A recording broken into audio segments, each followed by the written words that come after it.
Tonight I want to share another way you can help. Witness. Help us establish a record of exactly what's happening in our communities. You have an absolute right to peacefully film ICE agents as they conduct these activities. So carry your phone with you at all times. And if you see these ICE agents in your neighborhood, take out that phone and hit record. Help us create a database of the atrocities against Minnesotans, not just to establish a record for posterity, but to bank evidence for future prosecution. What the fuck?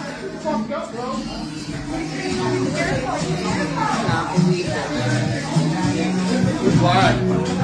I'm live. No wonder you gotta fucking wear a mask, you fucking piece of shit.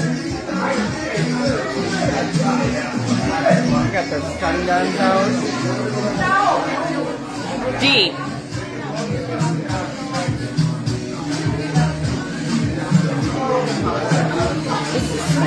This is like, wow. Every fucking day. Mike, what's up? Where's your warrant? They asked you to leave. They asked you to leave. Take off your mask. Take off your mask. Fat bitch. Fuck out of here, you fat little bitch. Coward motherfucker. Un-American pieces of shit. Fucking cowards. Fucking Nazi piece of shit. Fucking cowards. Fuck out of here. Yeah. So there's ICE across the street. In front of my Nobody wants you here. Get the fuck out of my city. babe.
This is nuts. This is fucking, yeah, and you're right in the middle of this shit. What the fuck is going on, dude? This is insane. Have you ever gone out to these sort of things before? Never. I've never protested in my life. My brother's here. He does it all the time. I've never. Like I said, I'm far enough away, but close enough, and I sit in my cushy house and look at shit and get mad, and they're just trying to fucking scare people, and, you know, but why shoot people? You know what really pisses me off is the fact that they detain people, cuff them, and then still beat the shit out of them. They tell you it's immigrants, only immigrants. It's fucking anybody. I have friends that got detained, and all they were doing was fucking driving home from work. What the fuck? Sounds like you don't fit the definition of the, No, and I'm not fucking paid to be here like everybody fucking says. What the fuck is that? I gotta work in the goddamn morning, just like everybody else. I'm just here trying to stand up for community, dude. We're all human beings here. I don't give a shit who you are, where you came from, what color you are. It doesn't fucking matter. This is wrong.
you look at all the polls, the majority of Americans side with Renee Nicole Good. They don't trust the administration. They're against ICE, and they don't think ICE makes cities safe. Give it one more week. I'm very confident that number will go from 51 to 52% to 60%. Okay. ICE has already shot one guy in the leg tonight with a bullet. They shot a young student. I think a lot of us are still absolutely horrified about the murder of a young mother last week and the continued ICE invasion into Minnesota and Minneapolis more generally. But we have some polling to show that ICE is also wildly unpopular. Look, only 28% of the United States citizens asked by YouGov said the force used in the murder of Renee Good was justified. That is basically an 80-20 issue. Do you understand in American politics how unusual an 80-20 issue is? It almost never happens. And that's because this is not popular. Now, the way the Trump administration usually works is that if there's a crisis, they tend to double down. And this issue with this ICE invasion is no different. They double down. They sent J.D. Vance out there to defend ICE and to malign Renee Good. But he was not the only one. Greg Bovino was on Sean Hannity last night. He said a similar thing. Hats off to that ICE agent. I'm glad he made it out alive. I'm glad he's with his family. You also had Tom Holman. He was on the Sunday show saying that this kind of violence would continue until people were nicer to ICE agents. We got to stop the hateful rhetoric. Saying this officer's a murderer is dangerous. It's just ridiculous. It's just going to infuriate people more, which means there's going to be more incidents like this because the hateful rhetoric is not only continuing, now it's tripled down and doubled down. Look, Trump world likes to double down, and you're seeing more and more ICE agents in Minneapolis. But this is a loser for them. Thank God it's a loser for them, but it's a loser for them. And we're gonna see more of this. The rest of the country doesn't like it. It's the kind of thing that galvanizes people. It's the kind of 80-20 issue that Democrats can win on and that can restore American democracy. Military? I need to know. You're wearing military fucking uniform. I was 13 years Army, Iraq, Afghanistan. I earned the uniform, did you? Are you a veteran? I earned that uniform, did you? Did you earn your uniform? Are you police? Did you go to the police academy? But this is just fucking cosplay. You're cosplay triots. You see, I went to fucking war for my country. I served in the fucking army. Is that why you did this? Because you couldn't? Is that why you did this? Because you couldn't? Answer me. I deserve an answer. I served my fucking country. I deserve a fucking answer. Tell me. Answer me. I'd be fucking too embarrassed to talk to. I would be too if I was wearing some shit I didn't earn. Yeah, you goddamn right. You goddamn fucking right. The difference is I raised my fucking right hand and I went to fucking war for this country. You can smile behind that mask all you want, but I served my time. I served my country. I'm not the illegals you're out here facing. I'm a goddamn American citizen who raised my right hand and I fucking did my duty to this country. And I deserve an answer when I ask for it. You think you got some say over me because you went to training for 47 fucking days? My goal here was just to real life make them fucking think. I want to be a worm in their brain. I'm sitting in the car because I had to cool the fuck down. I'm so fucking mad. I was so worked up just even looking and talking to these pieces of shit. But I just want to clarify. When I said illegals, I was trying to make fun of this whole fucking operation and let them know that we think they're fucking clowns and trying to point out to them, you think the American public's behind you? We're not. I'm a fucking veteran and I'm not behind you. And I earned the uniform that you're fucking wearing. I earned it. You didn't. So that's the point I was making. You couldn't see my face. I just didn't want anything lost in translation. Fuck ICE. They just let them fucking gas us. They didn't stop them. They didn't stop them. They didn't give a fuck. This shit. Seriously, guys? Seriously? Why are you looking at? We're not the enemy. This is you guys. But I'm being serious. Why are you looking? You are helping this shit. You're fucking serious? Minnesota State Patrol supporting ICE while they do this in residential neighborhoods. Shame on you. Matter of fact, there's a fucking Nazi right there. They're protecting him. Look at him. Look at him. Minnesota State Patrol. Look at this. Look at this. They're throwing this at people. They're throwing this at people. Look at this. Look at this. Are you gonna let them do this? You're gonna let them? You're cool with that? We're American. We're here. Are you not our people? Are you serious? Are you serious? You're gonna let them do this? I thought you were on our side. You're just standing there. You're gonna let this happen? This, seriously, I'm asking you for an answer, dude. I'm not attacking you. Answer me. Are you gonna let them do this? I'm asking you for an answer. Are you going to let them do this? What do we have as citizens if not you? I'll be goddamn, dude. I'll be goddamn, dude. Nobody's attacking you because you're not our enemy, dude. We're not even here because of you. But why are you not here for us, man?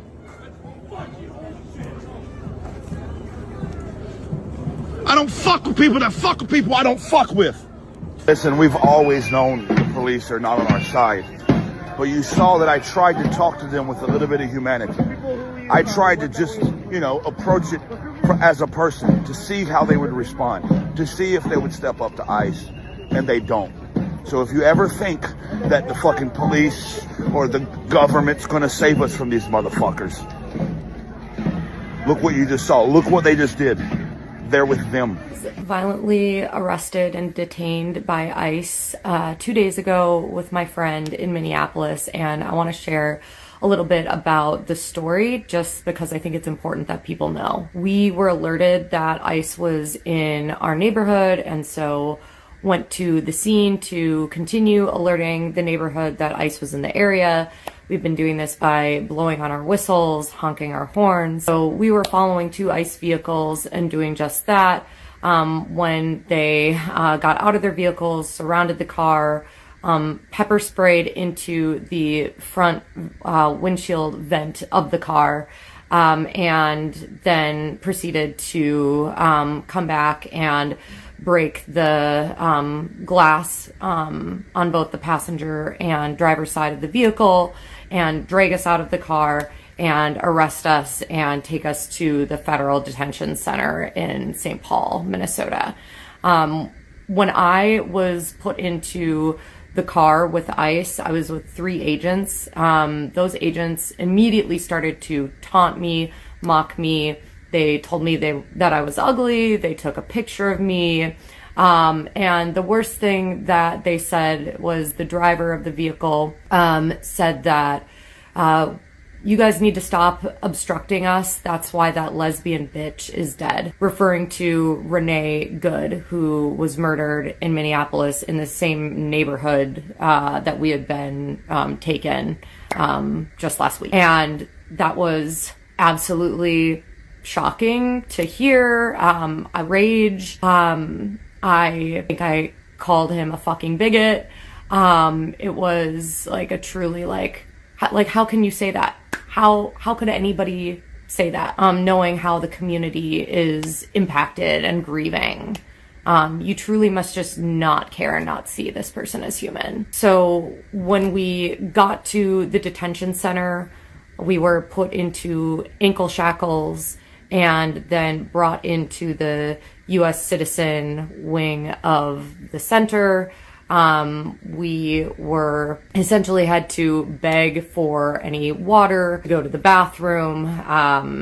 I was never given a phone call in the 8 hours that I was there. And I think the most disturbing part to me when I was there is we were hearing, just wailing from women, desperate, crying.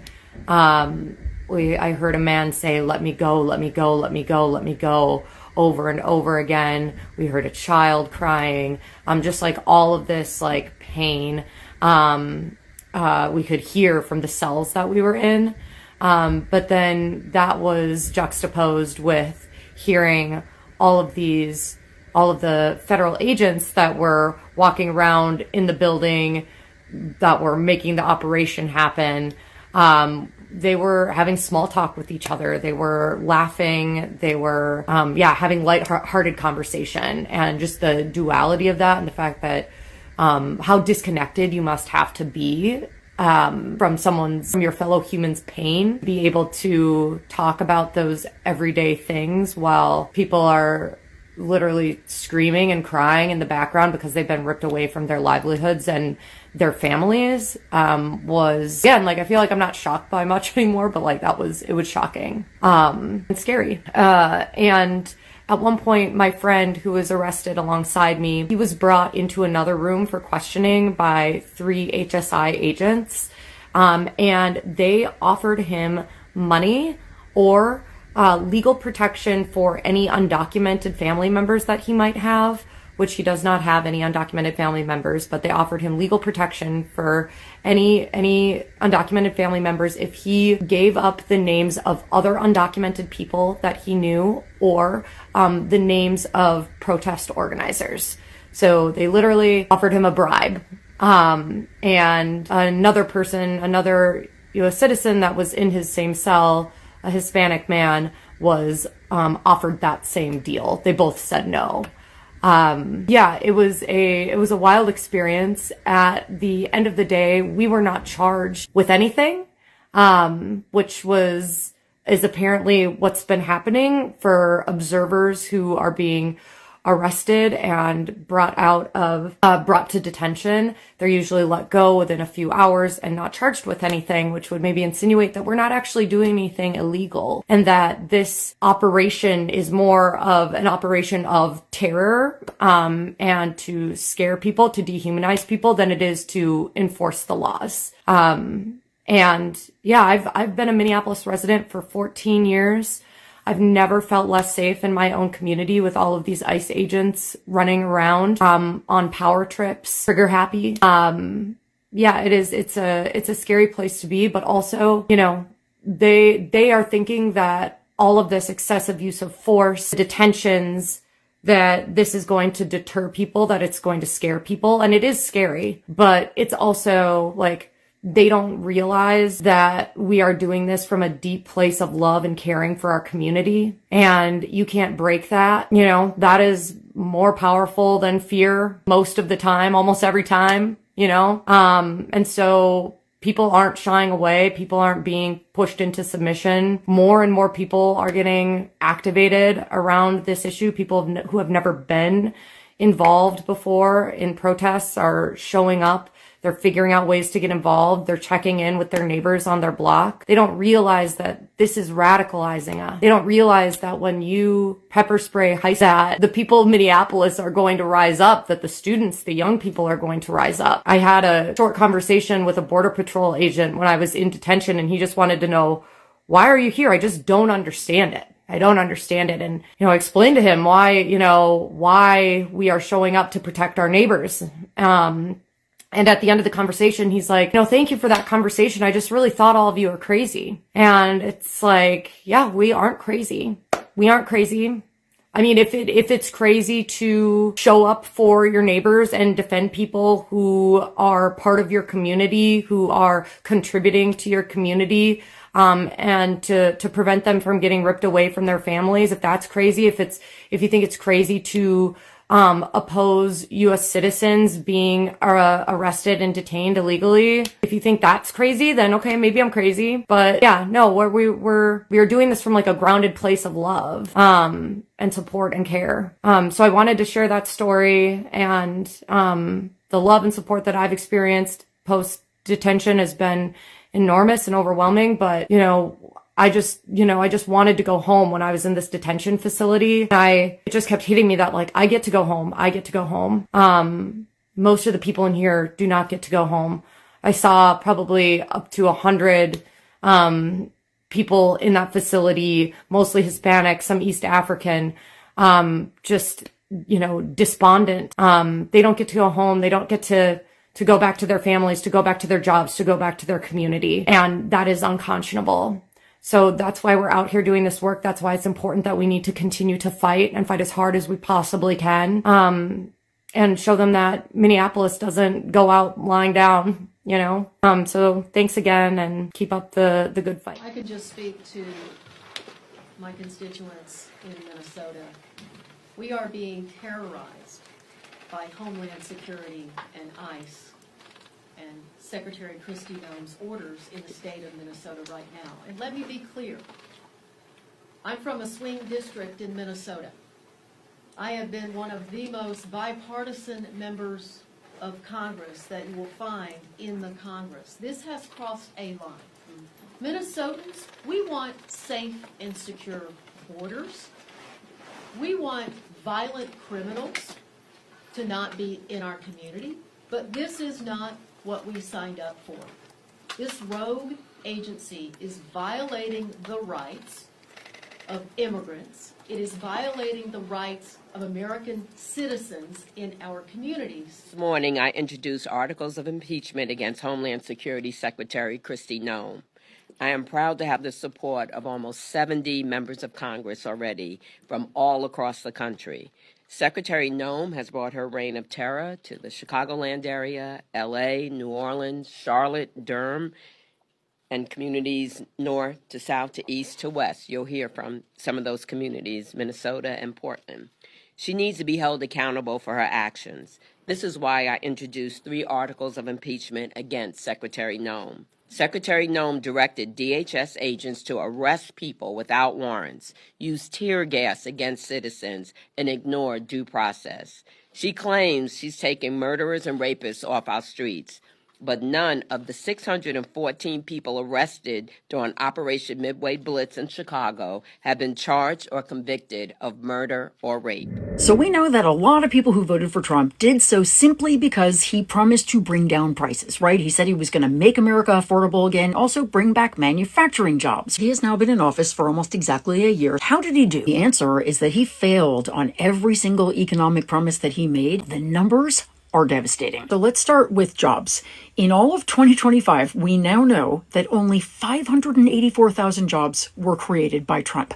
For context, in 2024, Biden's last year, over 2 million jobs were created. P.S. We need about 1.8 million jobs created per year just to keep up with population growth. So again, Trump added 584,000 last year. This is actually the worst job growth in over 2 decades. It is worse than anything except the Great Recession and COVID. There's more. Remember those manufacturing jobs that Trump promised would come roaring back? The December report showed the 8th consecutive month of manufacturing job losses. 8 months in a row, starting, by the way, exactly when his tariffs went into effect. Speaking of tariffs, Trump said other countries would pay for them, so let's look at that promise. Turns out 94% of the cost hit American companies and consumers.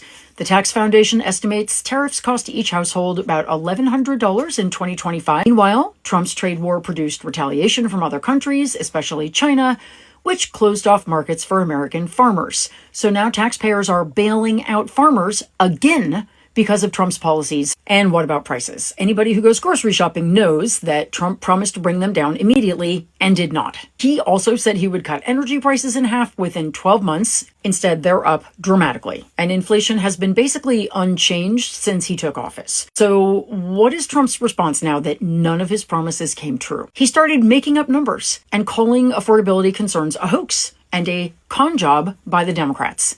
Meanwhile, workers are getting the smallest share of GDP in the form of wages since data collection began in 1947, the smallest slice of the economic pie in recorded history. This is the whole Trump presidency in a nutshell. Big promises for working people that aren't fulfilled, then gaslighting when the promises for working people don't come true. Meanwhile, Trump and his very, very wealthy donors are laughing all the way to the bank because all of his policies are meant to help them. Trump's billionaire donors, they are making out like bandits from all of his tax cuts. So as we head into year 2, remember these numbers, they will get worse. Remember what was promised versus what was delivered. Remember that every Republican in Congress is just as responsible for this as Trump is. Trump is going to keep telling you that everything is great. He can't do anything else. But you and I have the receipts. Keep them. And the next time someone says Trump's good on the economy, make sure you whip those things out. Hey Nazis, fuck you. Hey MAGA, fuck you. Hey Proud Boys, fuck you.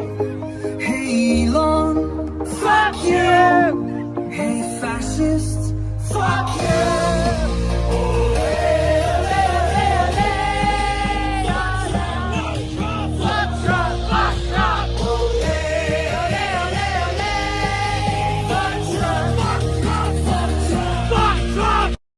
It's time for the trucker John Livestreak.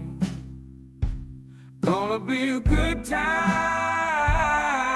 oh yeah. The trucker John Livestreak. It's a good time. good time, good time, good time. Trucker John Livestreak.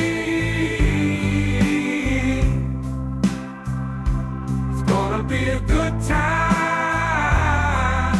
Gonna be the time of your life. Gonna talk some shit. Hush your mouth. Gonna talk a little smack. Gonna talk whatever comes of it. You're gonna always wanna come back. Well, yeah, it's the Trucker John Livestreak. He's the biggest, baddest, funniest mother you've ever seen. Watch your mouth, he's headed south. Not even sure what that means, but if it's one thing I know, the Trucker John Livestreak is the best thing you've ever seen.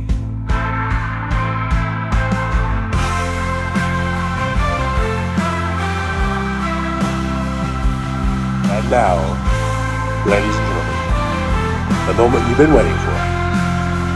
Trucker John.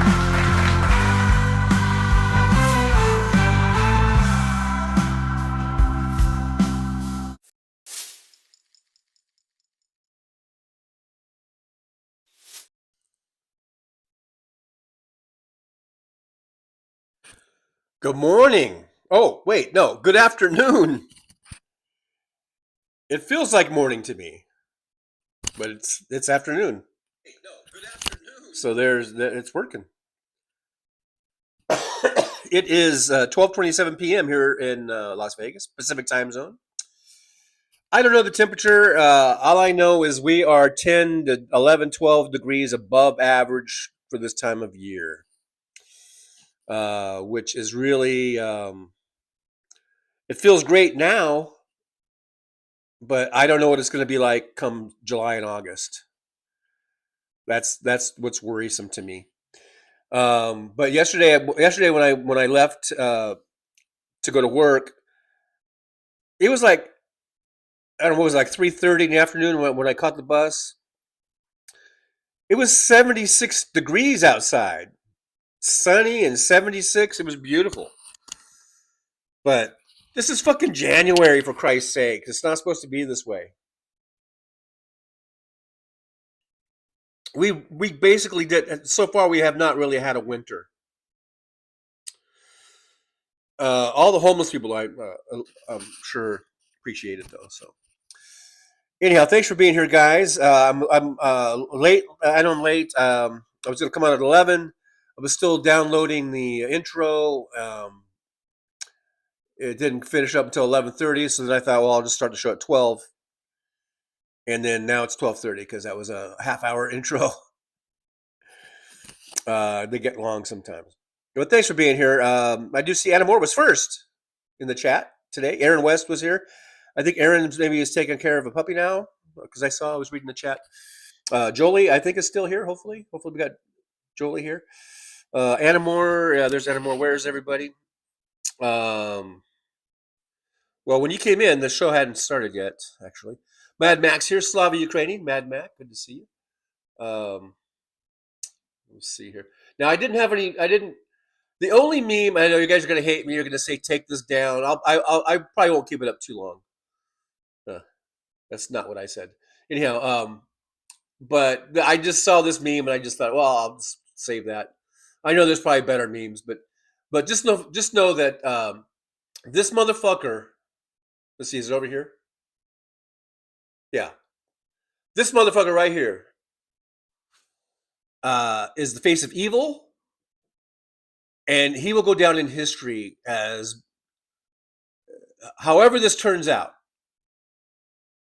as being the man kind of behind it all. Not to let Trump off the hook, because Trump is just as guilty. But Trump is so pliable, and I think all this shit, though. I mean, we can thank this motherfucker for.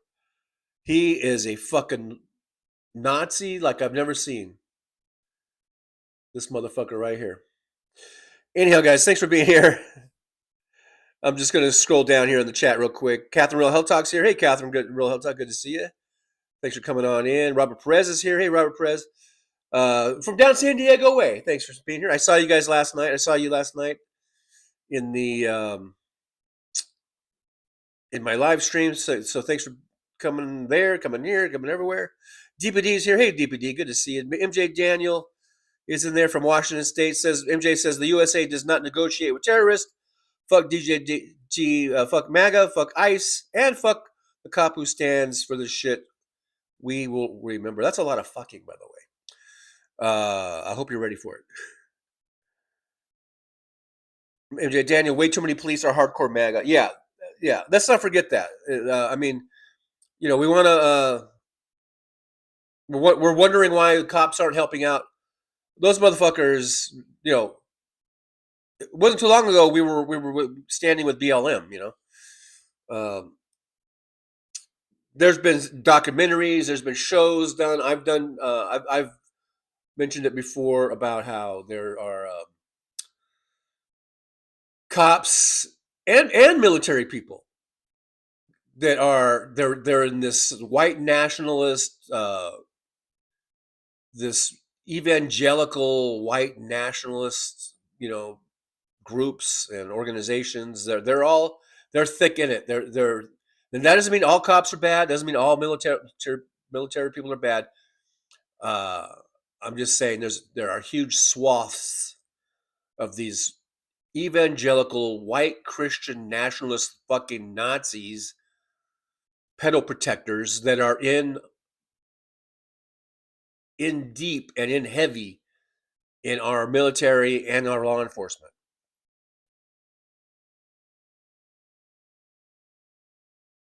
And they need to be weeded out. They need to be drummed out, weeded out, locked up. Minjay Daniel says this is nothing but punishment for what Tim Walz said during the campaign, and Trump. He even admits that he always talks about retribution. He's on a retribution campaign. I think you're right, MJ. I think you're onto something.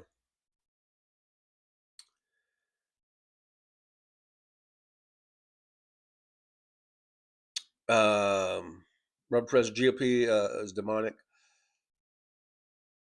Rob Perez says, I hope Trucker John's flapjacks are heated and ready already as plate. I'll watch him eat twice in one day. I'm already traumatized. Yeah, I know, man. Well, I already ate, so actually I just had some toast and orange juice and coffee. So, while that was, I had time to go. I could have gone over to 7-Eleven because I really don't have any in the house right now. I have very little. I think I ran out of pancake batter the other day. But I decided just to sit tight. I had some toast instead. But yeah, I've been making you guys watch me eat. Last night for my video, that I premiered this morning, but taped it last night. I was eating tacos for those of you that didn't watch it. But man, I tell you what, those tacos are so delicious. I feel like going back and getting some more right now. But you know what I found though? It seems like whenever you get a really good plate of food at a restaurant and then you go back, you want to go back again, and you do go back again. And then it's never as good the second time. Even though I've eaten at Tacos El Gordo quite a few times. But that was the best. I mean, that was the best it's ever been, was last night. I don't know why. Last night of all nights, maybe because I was hungry, and maybe I really do think that food tastes better when you're hungry, by the way. Like when you're really hungry. And I was pretty hungry because I hadn't eaten since breakfast probably. And anyhow, so I have a feeling though, if I were to go back today and get tacos, that they wouldn't be as good. I don't know. Maybe it's just, maybe a lot of it is psychological. I don't know. But those, I could tell you, those were from great tacos. If you're ever in Vegas and you want tacos or something like that, go to Tacos El Gordo or Casa del Sabor. I'm not going to forget my Casa del Sabor because they are delicious also. And they have about 3 locations. And Tacos El Gordo, I think, has at least, 4? Maybe more. I don't know. Here, here in town. DPD says those tacos were on point. Yeah, they were good, man. Good tacos. I had some good tacos last night. Sandy Foltz with a $2 super chat. Thank you so much, Sandy Foltz. Yippee to Sandy Foltz. Thanks for being here. Thanks for your support. $2 super chat, super sticker, I guess. I do appreciate you, Sandy Foltz. Even Sandy Foltz says yippee. Yeah. Yippee! Paul Burrows is here. Hey, Paul, good to see you from up there in Idaho. Up there, St. Marie's, I think, or whatever. Yeah. Uh-huh.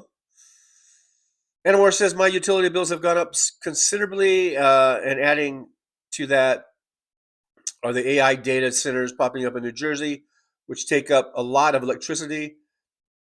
What a time to be alive. Yeah. May you live in interesting times. We've been cursed with that, I guess. Yeah, like Jess Craven, I guess it was, report there. Jobs are down. Trump is not creating jobs. We coming up way short. Like in that report, we need to create 1.8 million new jobs every single year, just to put up with just to keep up with population growth. You know, people retiring, people dying, new people going into the market, new people coming in. You know, we need 1.8 million jobs. He's only created about less than 600,000, like 500 and something thousand. This man is so incompetent. Donald Trump is. He's so incompetent.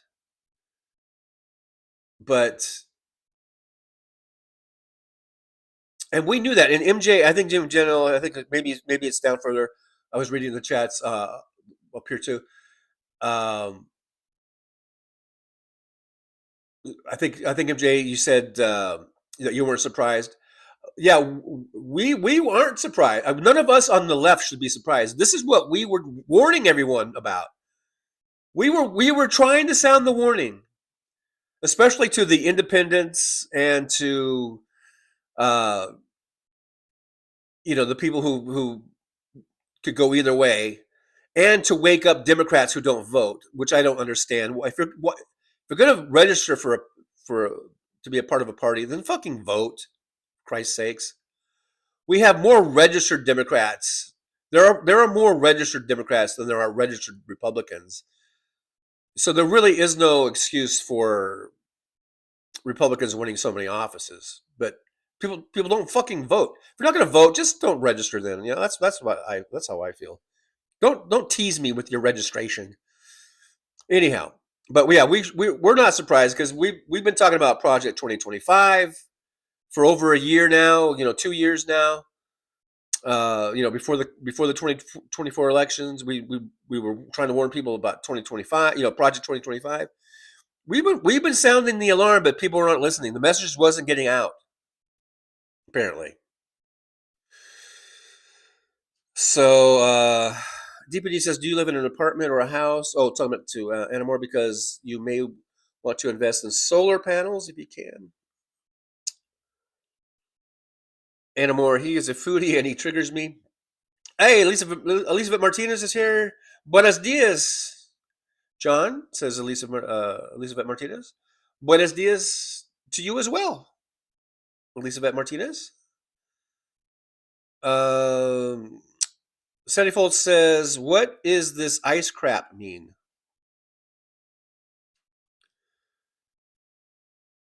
Ice is...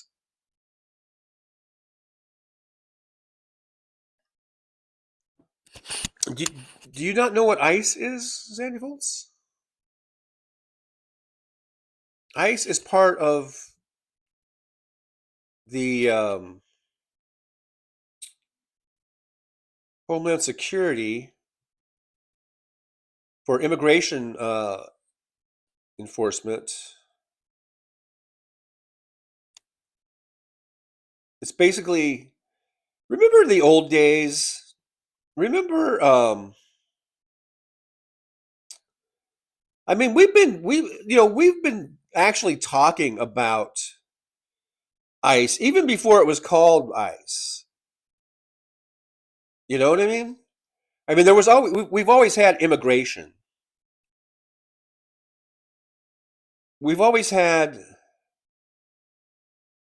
you know, I mean, there's been movies and TV shows and about immigration raids. And then and then it was like a part of the joke or whatever, I guess, or the gag.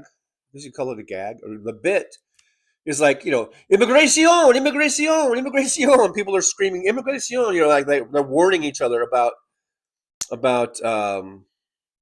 immigration coming and doing a sweep, doing a raid of a factory or a sweatshop or a garment shop or whatever. In the garment district, you have that kind of stuff.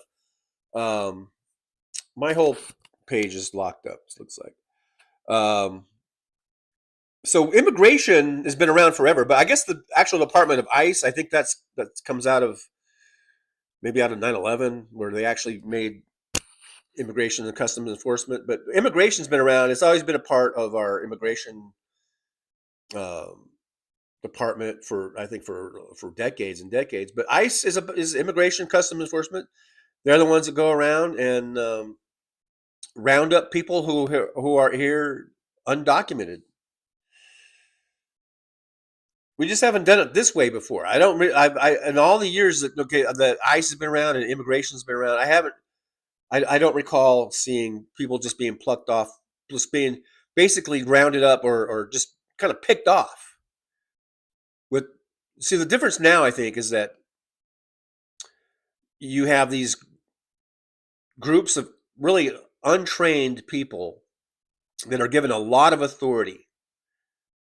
And they're getting more and more authority and by the day. Ever since the Renee Good shooting, they've been given more and more, like Kristi Noem and all of them. They're just doubling down on giving their agents free reign to do whatever the fuck they want. So they're grabbing people with no warrants, no court approval, no nothing. They just follow someone that has brown skin and they stalk them and then they grab them.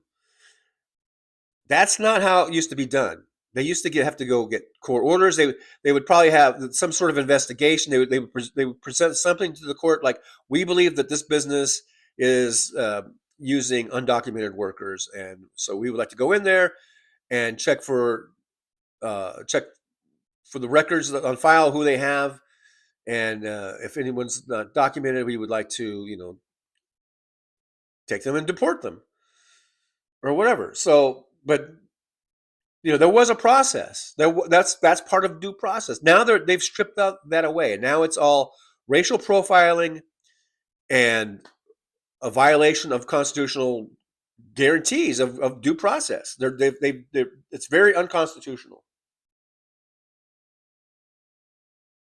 What's going on now? That's why this Trump administration, is a lawless administration, and they are threatening I think our existence as a country.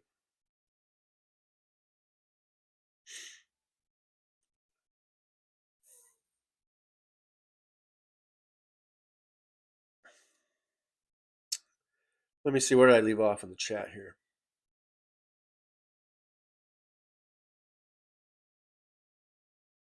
Uh-oh. DPD says, TJ, my therapist has advised me to avoid stress, and that picture of that Nazi motherfucker is certainly not helping. All right. I don't want you to have any health risks or issues, so we'll take that motherfucker down. I agree, though. I mean, he's a motherfucker. Let's put somebody much more handsome. All right, no. I mean, yeah. All right, let me see here. What could I do? I think everything is. I've used everything. I think Did I put this guy up? This guy's handsome. He's handsome, and he's a good guy. This guy's a good guy. It's a good replacement. I'd much rather look at the mayor of Minneapolis there and what he has to say. This is ICE. Get the fuck out of Minneapolis. We do not want you here. Jacob Frey. Quote of the day. That's the quote of the day. That was a few days ago, about a week ago, probably. It's already been a week since Renee Good was murdered, shot in the face 3 times, not once, not twice, but 3 times. But that's not just that alone proves that this was a murder. I mean, if he had shot once, maybe you could say, okay, he reacted and it was wrong. I mean, I'm not trying to defend him, but 3 times, I mean, come on. Shot her 3 fucking times at point blank range. You see the video.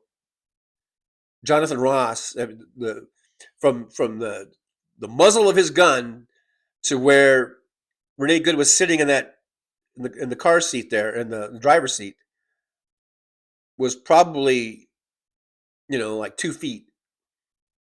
Anyhow, I don't want to go back into that, but Jonathan Ross, you need to be in prison, motherfucker. The rest of your miserable, sad ass life.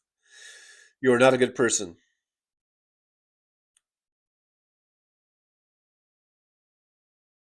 Elizabeth Martinez, the cook has a lot to do. Not sure what that's about.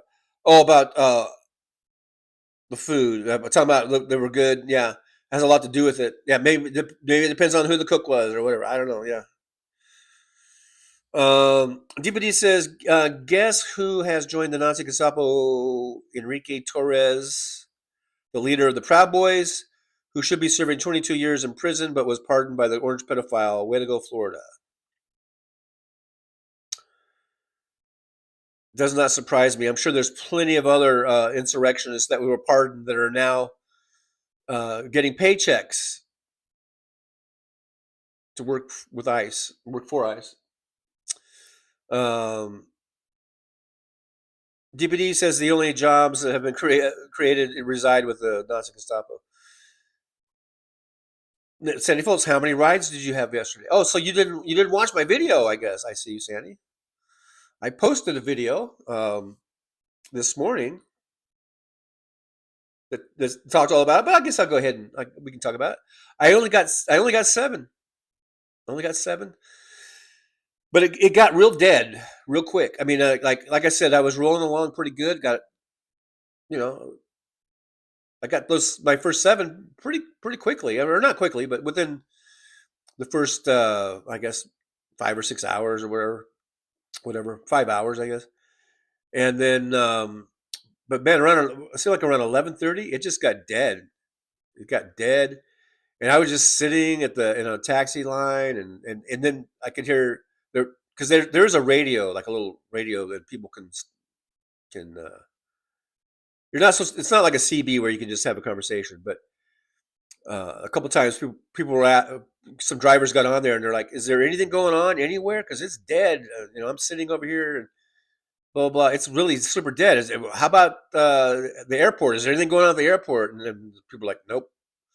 So I know that I wasn't the only one, because sometimes you wonder, like, am I the only one thinking this? How dead it is, and you very rarely hear people get on the radio and go, "Hey, it's dead, man." And last night, people were getting on the radio going, "It's dead, man." So anyhow, it got dead. So by 12:30 or so, I went ahead and said, "Okay, I'm out." And then I drove back to the yard. But I got 7. So that puts us at 25. 25? Is that what it was? Wait a minute. Why am I always messing up on the math?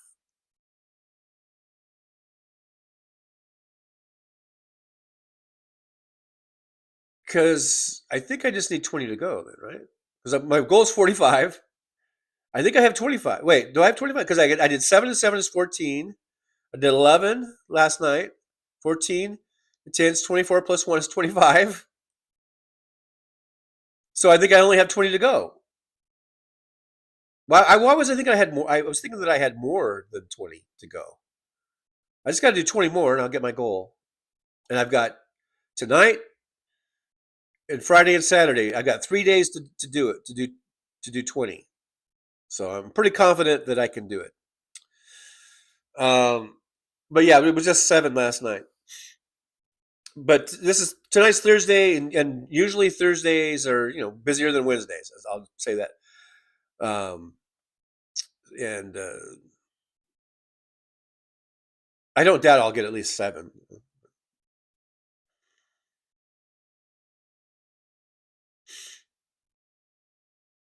Victor Harshman's here. Hey, Victor, good to see you. Here for a minute. We'll listen in the car. Okay. That's fine. Mad Mac, La Migra. Well, I remember Immigration, but La Migra, yeah. Stephanie, Immigration and Customs Enforcement. Yep, that's the what ICE. That's the acronym. ICE is the acronym for that, for Immigration and Customs Enforcement.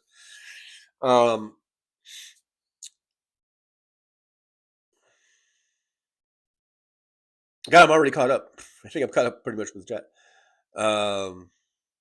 Victor Harshman says their goal is to break our will. We will have to keep fighting as hard hard and depressing as it is. I'm doing this for my children and grandchildren. Let's go. And I think you're right. I mean, the whole or one of the main goals is to kind of break us. They're trying to break us, like break our will or whatever, so we give up hope. We're a long way. We're way far away from that. And from some reports that I've seen, people in ICE are the ones that are getting depressed because they're finding out people don't love them.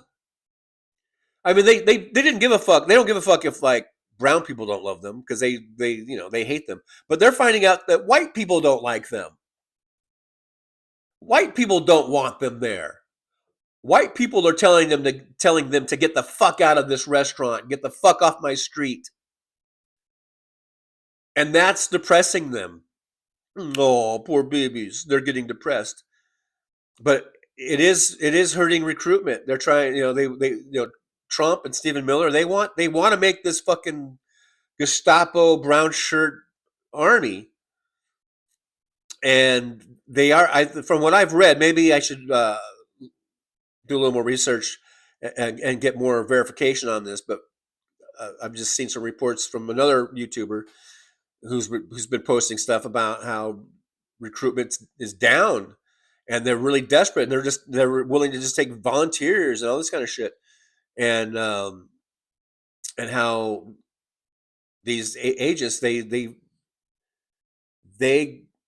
are surprised that at the the response from other white people. I guess they thought they would be just welcomed with open arms as heroes or something, but it's not the case.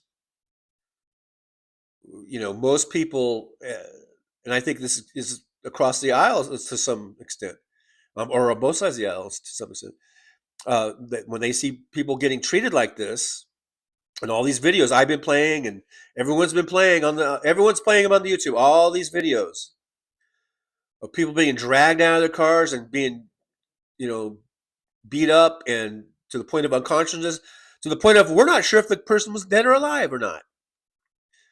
People are seeing that and they don't like it.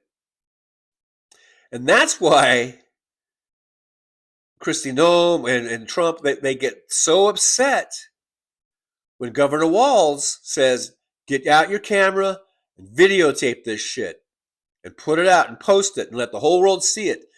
They don't want the whole world to see this. They don't. That's why they don't. Because my thought is, if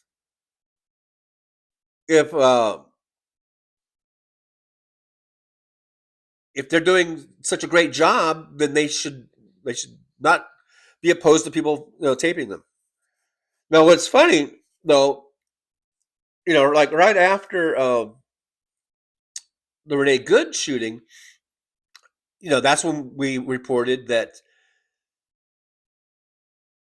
they were telling the ICE officers to film stuff, but I guess for their own in-house edification, they said they were putting music to it, and that's why Jonathan Ross, he whipped out his phone and started filming, to the point where he filmed basically the execution of Renee Good. But they love that. They love that shit. So they like making videos for themselves, like in house, and they put music to it. And they're like, oh yeah, and then but they don't want the ones that we're posting, because it's not favorable to them. It's not, I mean, they would like it if they could add their own music, their own soundtrack to it, and they could show themselves like high-fiving and saying, yeah, that fucking bitch, but once it gets out and they see that the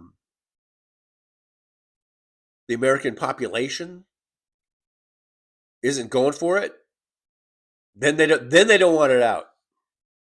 Then they don't want the videos out.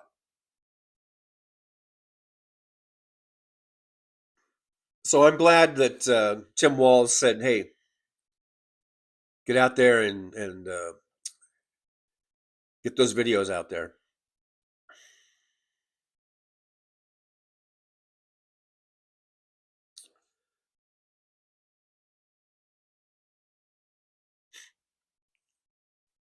Let's see. Did I say hi to Stephanie B2? I think I did. I guess Stephanie's here, right? Am I on all messages? I see Victor. Victor's here. Yeah, there's Stephanie B2. Oh, yeah, okay. I think I said hi, yeah.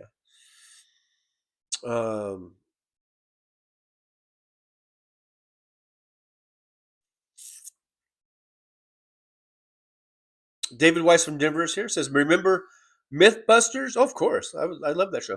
Love that show. And David Weiss loved that show. They built an ice cannon, just saying. Oh. I'm not sure if I remember that episode or not.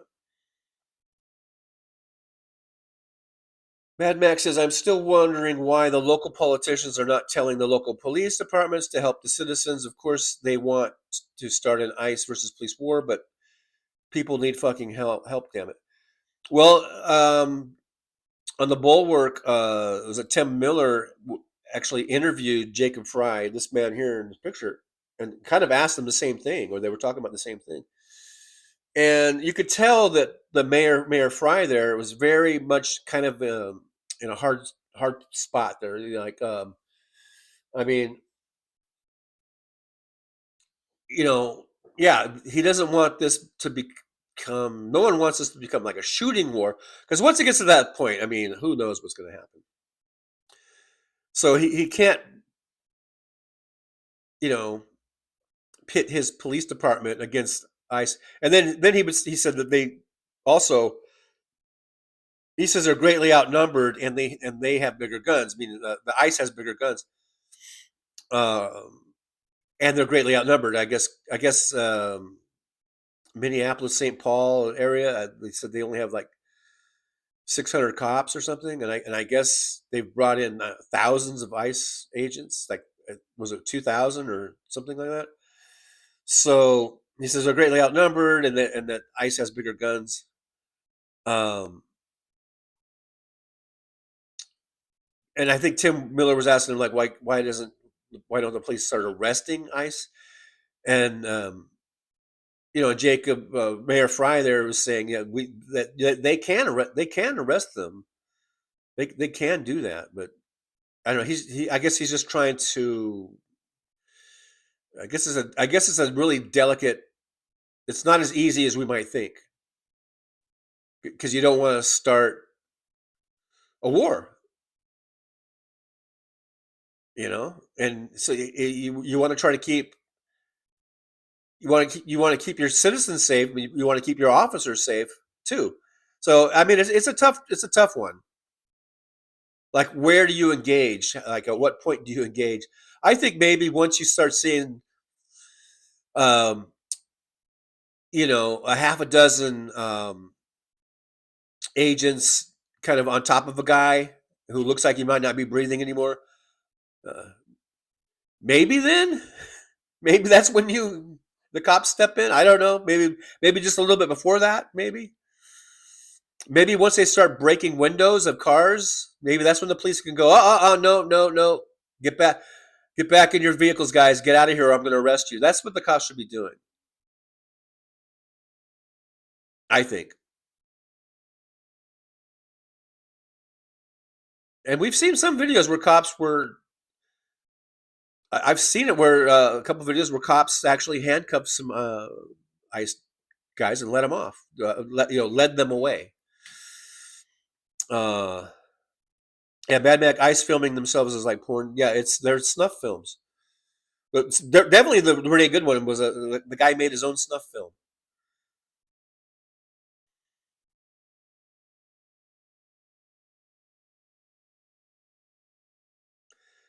DPD says, it would not shock me one bit if the Nazi Gestapo would try and create some type of draft to increase their recruitment numbers.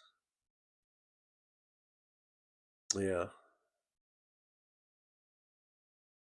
I mean, it's hard to believe, but I don't know. Someone said that they're running out of money. Didn't they just get? I thought they just got like $800 billion. They took it out. They took it out of Medicaid or something. Now, and someone says that these operations are expensive to run. They're sending, they're sending 2,000 officers to Minnesota, to Minneapolis. But if they're running out of money already, fuck, I don't know. It's weird. I guess I don't understand the value of a dollar.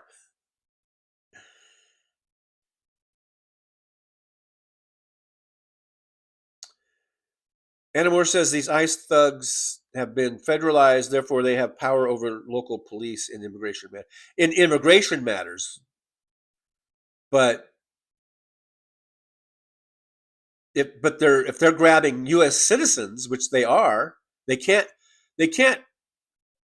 ICE can't detain, or isn't allowed. They should. They are doing it. We had that big, long. That was a really long segment of the lady who got arrested and detained for 8 hours. She's a U.S. citizen. There are many instances where they are detaining U.S. citizens, and they can't do that. They're not federalized to take in U.S. citizens. So the police should be stepping in and going, hey, that's a U.S. citizen.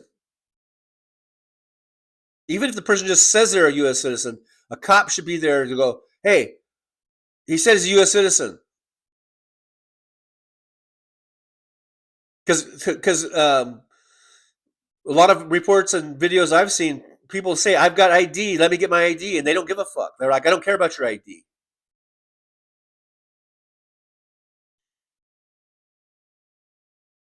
It's just, you're brown, I want to take you in. Or you were, like that one lady was a white lady. It was like, they didn't like because they were following them or whatever it was, and watching them and videotaping them. So they can't do that. So the cops should be protecting at least those people, the very least. And I think if they see someone being beaten, even if it is someone who's undocumented, I don't think police should just sit there and let someone get beaten. Unless that's the type of cop they are. I mean, I'm not saying they should do that, but that's why they would do it, I guess. Mad Max says Portland cops told an ICE van to turn around. You are not driving down that street full of protesters. DPD says the orange pedophile has already said he wants to invoke the Insurrection Act. I also predict they will place begin. Wait, I predict they will maybe just begin unleashing the Nazi Gestapo in every city to frighten people from voting. And then, so that's another thing. Like with Jacob Fry, when Tim Miller was asking him why don't the police interact more and stuff like that. And that's another thing. If this breaks into like a wild skirmish and you've got police going against ICE, and even I've called for Tim Walz or others or other governors to actually activate their National Guard, not just have them on standby, but to have them actually deployed into the cities. But that could be seen as an act of aggression or whatever, and maybe give Trump enough of what he needs to declare this Insurrection Act thing. So that's why we're wondering why our governors and mayors and leaders aren't doing more. This is a real kind of a tightrope walk or whatever, about trying your best to maintain the peace and safety, but not have things just, have something break out, and next thing you know, it's like a little war, an actual war zone, not the bullshit that Trump says when he says that Portland is burning and all this shit, when it's not. So yeah, it's like I said, we're sitting on a powder keg. I've been saying this for a week now. We're sitting on a powder keg, and they're trying to. I think they're trying to navigate around it as best they can, and not give Trump what he wants. He wants turmoil. He wants, everything to go to hell. He wants to see buildings burning and people fighting each other in the streets. That's what he wants. It's exactly what he wants.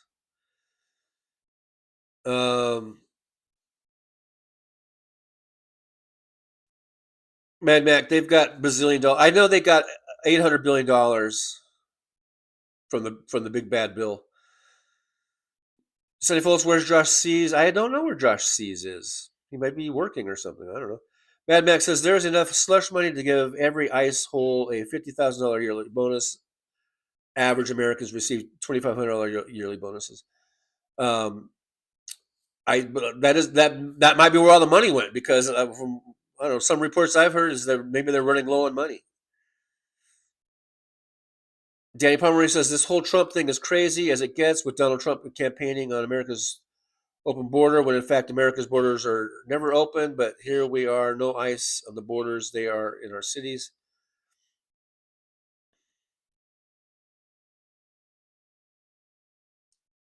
Well, ICE is not the Border Patrol.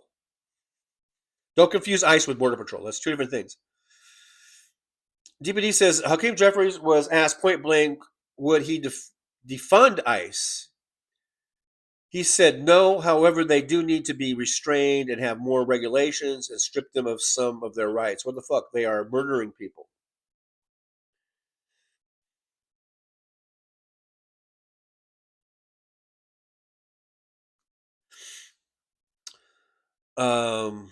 That's true.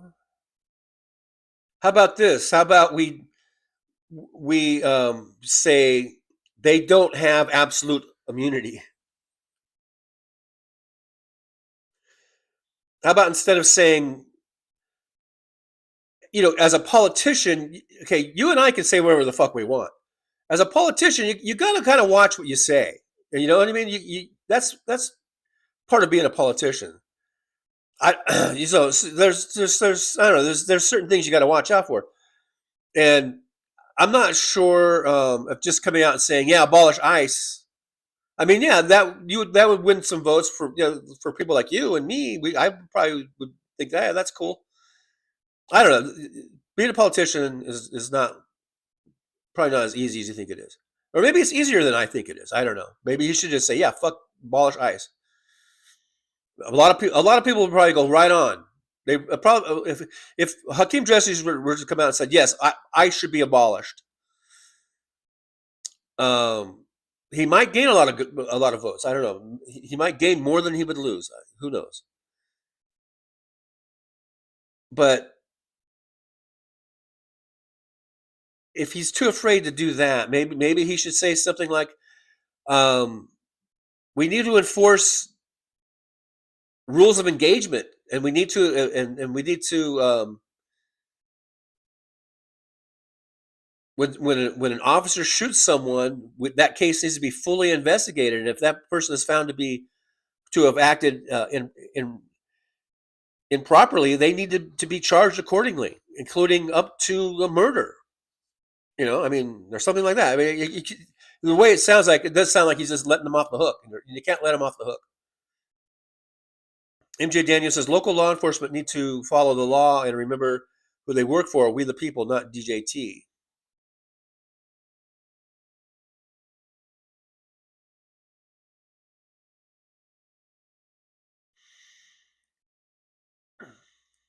Well, local law enforcement,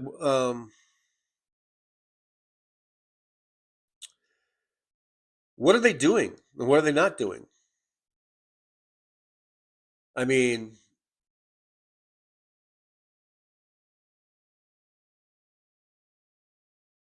I don't know. I don't know exactly. It's hard. It's hard to. It's really. I don't want to be.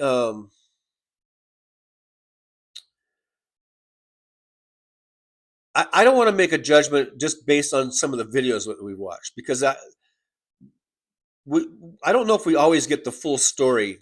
We get from wherever that video starts from, but we don't know what happened before it started. So I don't know what the cops are or aren't doing. Like I said, I've seen a few videos where cops are telling ICE to get out, or they've even handcuffed a few of them. But this is all kind of anecdotal. I think I need more. I think I need more information on what the cops are or are not doing.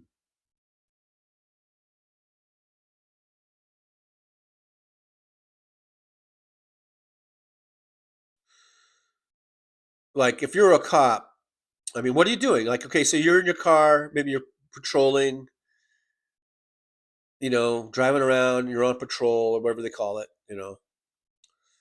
and then you see a bunch of ICE dudes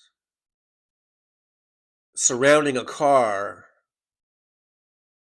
and then what do? Do you stop and then go and ask them what's going on?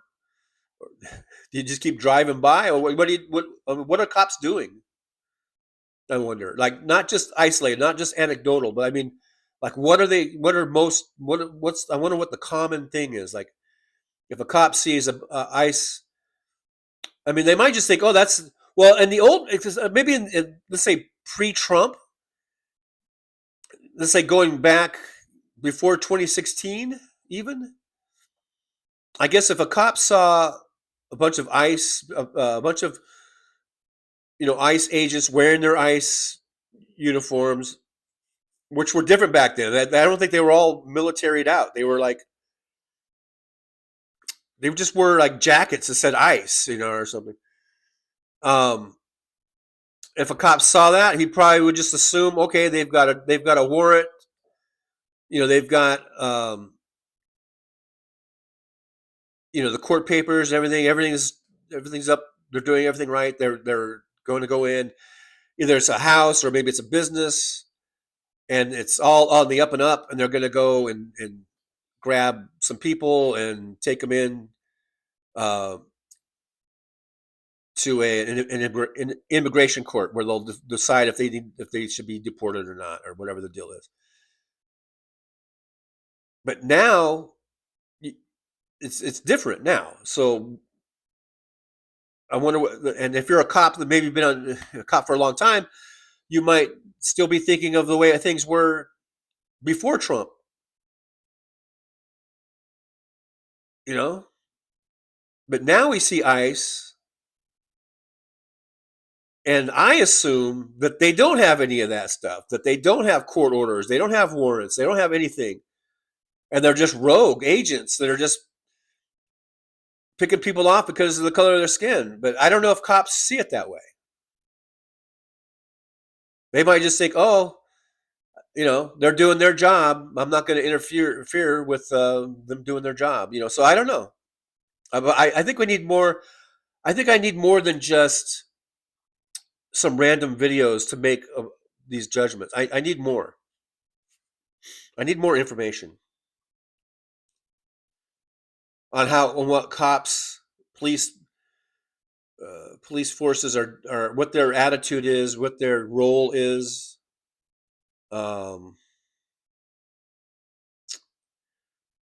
Yeah, I just need more. I think before I can start throwing Hakeem Jeffries under the bus or whatever. So I guess that's on me for not. Maybe I need to do more research, because to tell the truth, I haven't really done any research on that.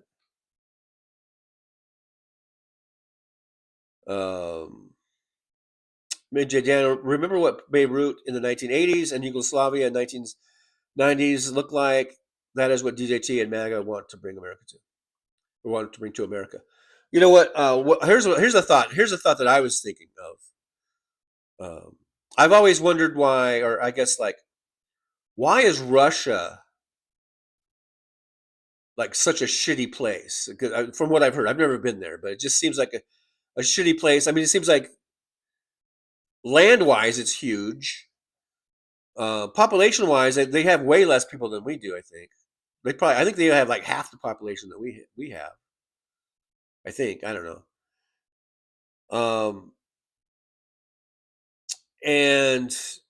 But why? Because you always hear about like everything they have is shitty, like their products and their stores. Like it just seems like, from what I've been able to gather, just I don't know.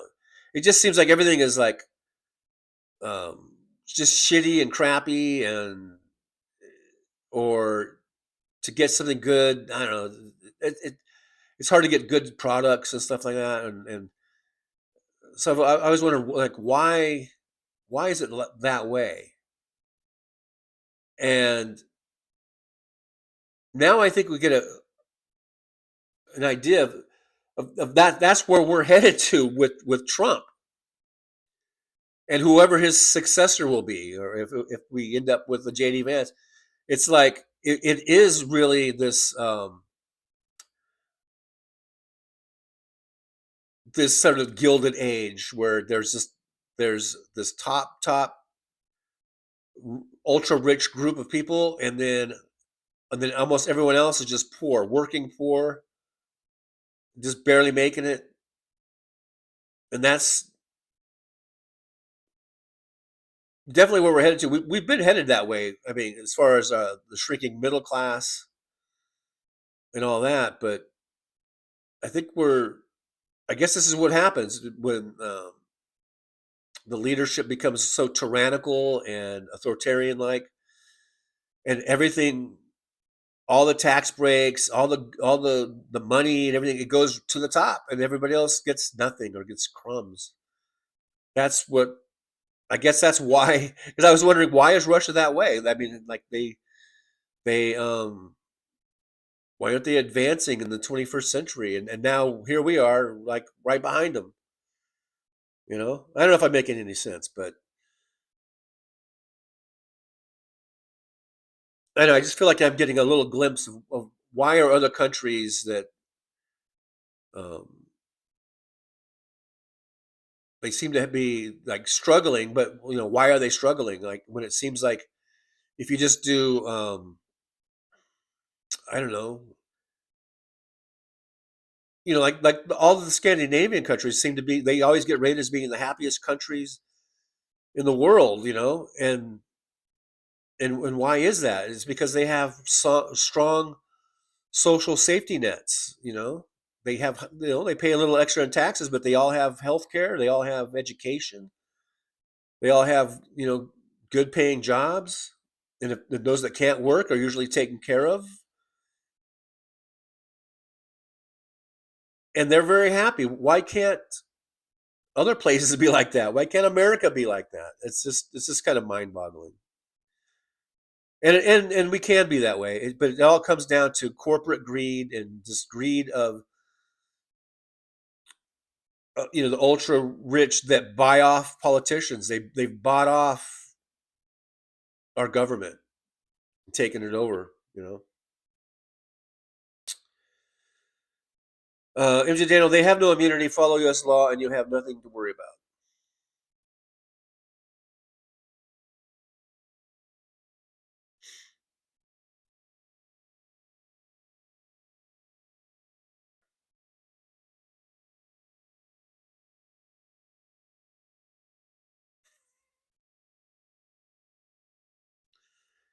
Mad Mac, they used to look like park rangers.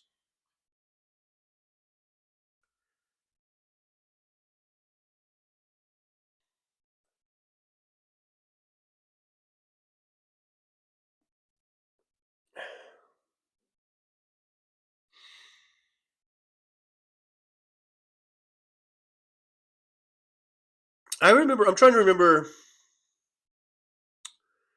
I think there's a difference between Border Patrol and ICE. And I know Border Patrol they've always looked kind of very military like,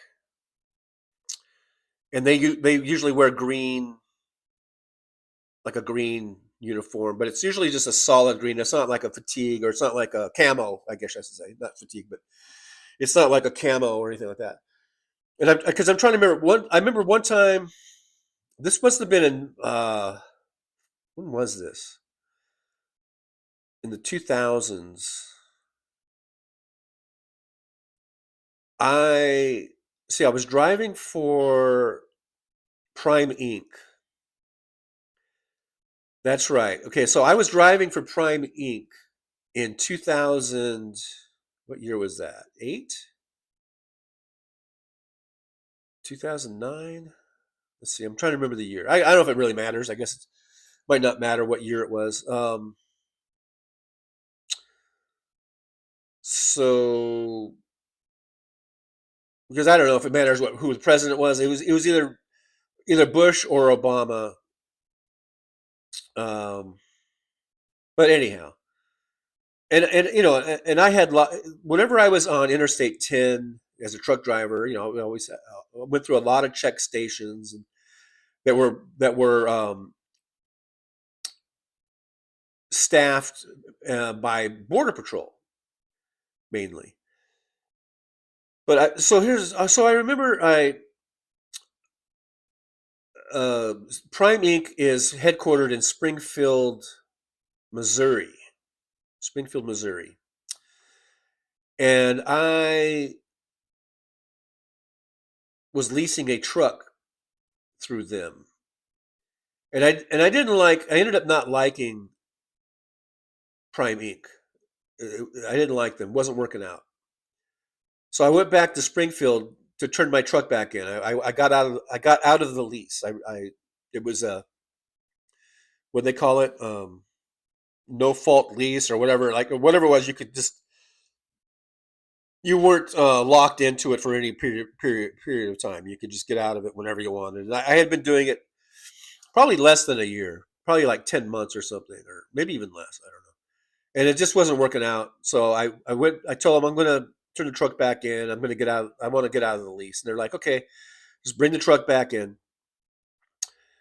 Turn it back in and blah, blah, blah. So I went back to Springfield, turned the truck back in.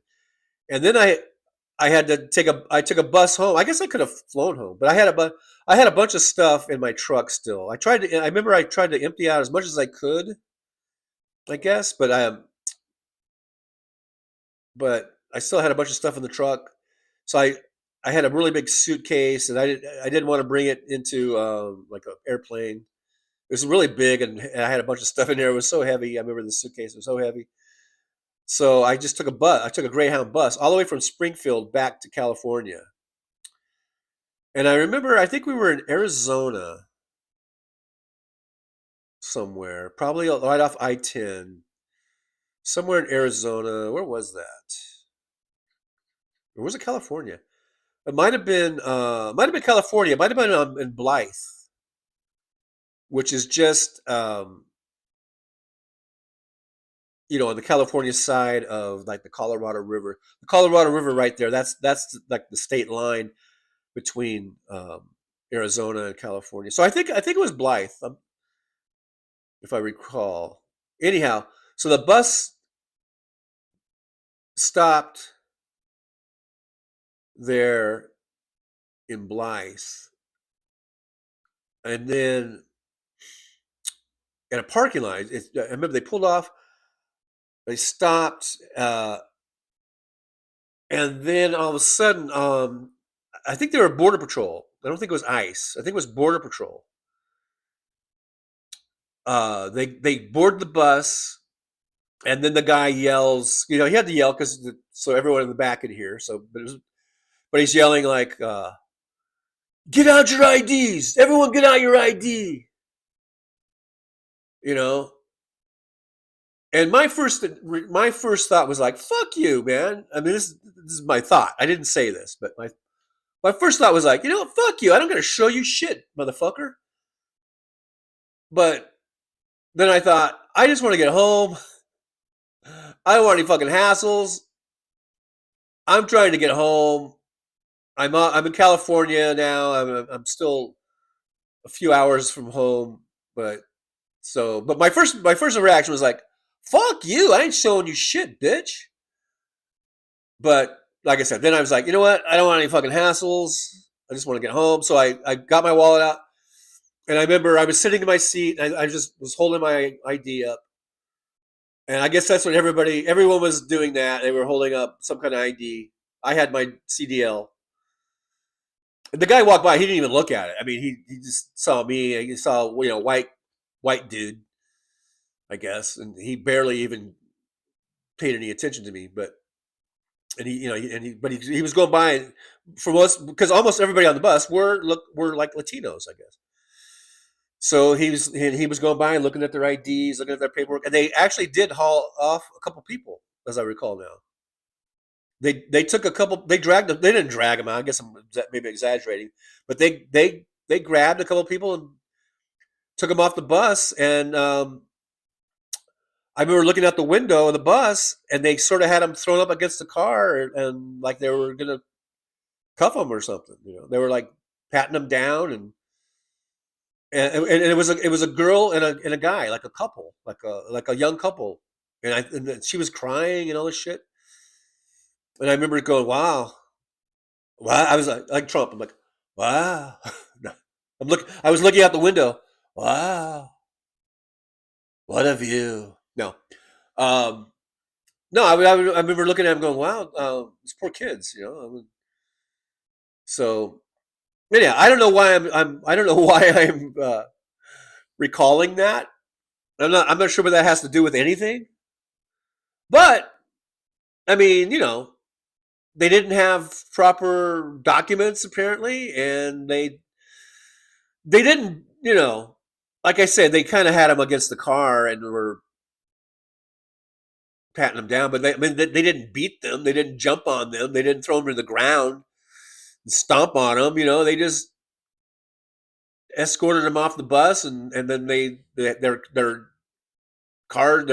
patrol cars were right there, and they were arresting them. Without incident. I wonder how it would be today.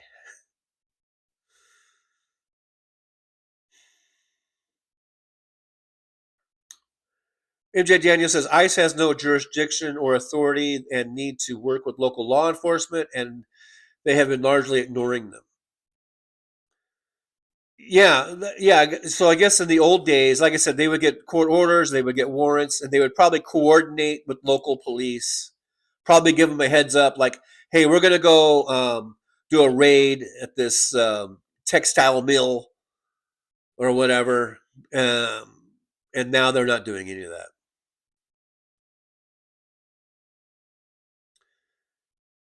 DPD says it's not that hard It's not that hard. People respect Jacob Fry. Is it Fry or Frey? Because I don't know how a E becomes an I. But anyhow, Frey. I'm going to say Frey. Because in the heat of the moment, he spoke his mind and he didn't give a fuck if people clutched their pearls. He was there in the moment, acting in real time. Yeah, that was right after the shooting. But then since then, he was asked by Tim Miller of the Bulwark, like, you know, like what is your police department going to do to protect people from ICE? And can you arrest them? I think he asked, can your police, or can you arrest them? And his answer was, you can arrest anyone. Yeah. And he's like, yeah, they can be arrested. But he's also trying to keep the peace. But I think they should start arresting them, actually. That doesn't mean you have to go into a shooting war. You just fucking arrest them. Danny Penroy says it's costing Minnesota taxpayers millions in overtime. They're all on high alert. 2 police in car 24/7. Do highway patrol. 2 sheriff, 2 per car in Twin Cities.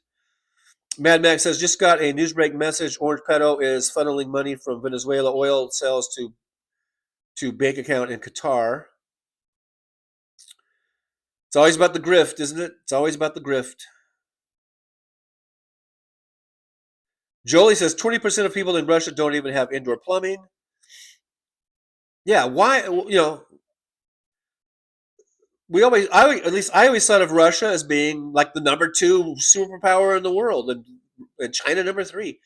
And China's not that much better either, other than maybe some of the big cities. But and it's because of the grifting. They're big and powerful, but only the very, very, very tippy top are seeing any of the benefits of that. At least here in America, we've had some, especially since the industrial age and then the onset of unions. Unions played a huge part in really creating a strong middle class. And that's why Republicans and righties hate unions so much, because they don't want a strong middle class. They want just to have the oligarchs and then everybody else being in service to the oligarchs. And that's why Russia and China are shitty fucking shitholes. And Donald Trump is making us a shitty fucking shithole as well. That maybe we're not quite there yet. We're still fighting. We're still, I guess, in the fighting process or whatever. Josh Sees is here. Hey, Josh. There's Josh Sees. Look at Sandy's all happy over there. DBD says, I don't think Nazis have used their critical thinking skills, but what happens if other countries refuse to do business with us? What happens when other countries demand their money back? We're already getting cut off from trade. I think Canada said, okay, if U.S. doesn't want to trade with us fairly and whatever, then we'll take our money elsewhere.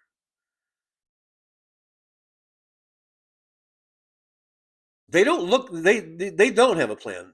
They kind of just look at what the immediate payback's going to be. J. Daniel, Papers, Please, 1930s Germany. Josh C. says, I see Border Patrol around here, have for many years, never seen them doing anything, though. Again, Border Patrol and ICE are 2 different things. Barbara Nicholas is here. Hey, Barbara, good to see you. Hello, everyone. Did Trucker start late? Was looking for him all over. Went to BB. He was crying, going back to Boston.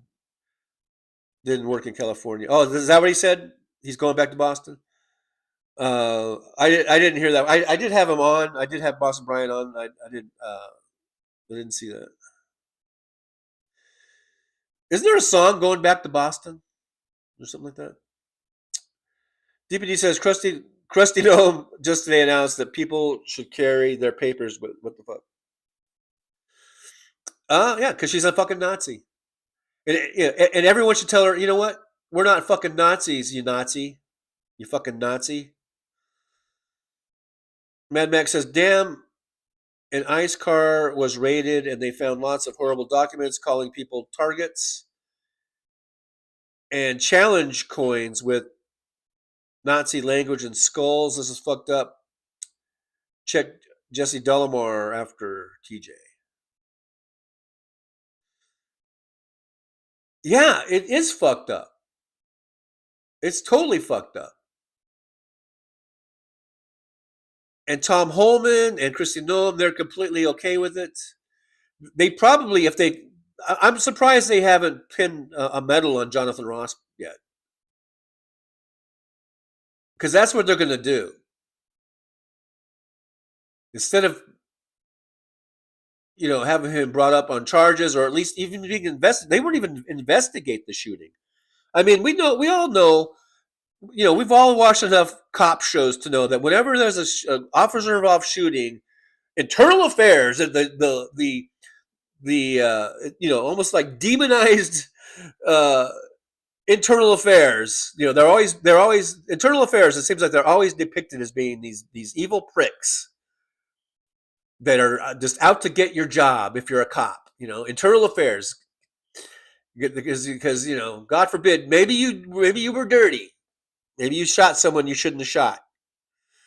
So internal affairs is going to ask you a bunch of uncomfortable questions. And they don't even want to do that with this Jonathan Ross. They don't want any investigation. And I'm surprised they haven't given him the fucking Medal of Valor or some bullshit. What? Wait for that. Wait for that. Let's watch for that. At some point, them having a ceremony where they give this motherfucker a medal. Maybe they are afraid though of the backlash that would get. I don't know. I mean, do they actually believe the bullshit that they're spewing? Do they believe their own bullshit? It's one thing to be a bullshitter, but if you believe your own bullshit, then I don't know, man. Once you start believing your own bullshit, then you've really lost it, I think.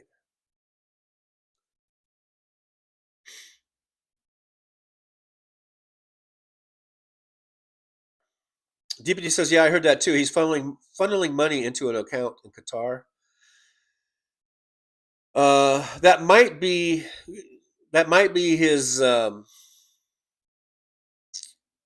getaway destination. If ever gets to the point where things don't go as he's hoping they'll go here, and he has to jet out of here, maybe that's going to be his his go-to place there.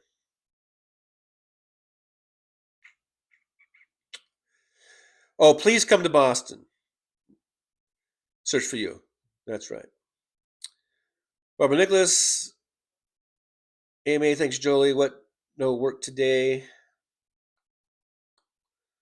Josh, he's probably on paid leave. Oh, Jonathan Ross. Yeah. Yeah, paid leave. He's getting a nice paid vacation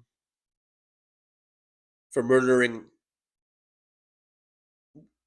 a person that looked like a very nice, sweet mom. She has a 6-year-old son now who doesn't have his mom now. All because this asshole is he's a murderer. He's a homicidal maniac. He was itching and looking for any excuse to shoot somebody. He was drawing his gun before she even started moving the car forward. She started backing up a little bit so she could get out.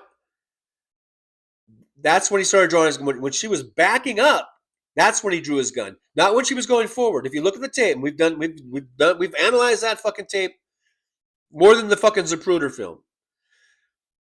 When she started backing up, that's when he drew his gun.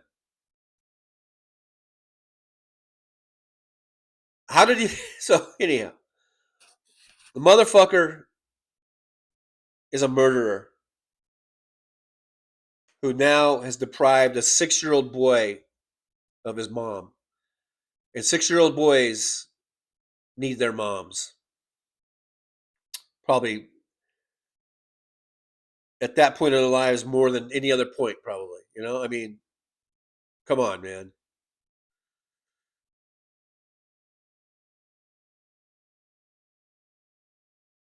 MJ Daniel, he is probably in DC, so DJD can give him a medal. Yeah, like I said, don't be surprised if that's the next thing they do to that fucker.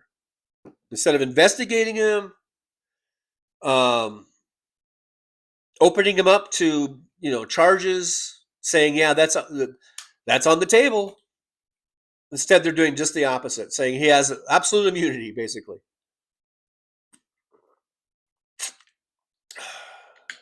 They're saying they're basically saying that he's a hero.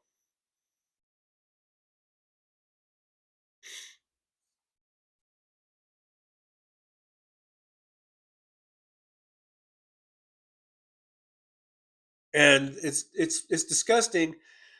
But I think most reasonable people out here in the world, we know that it's all bullshit. That's why that's really our hope.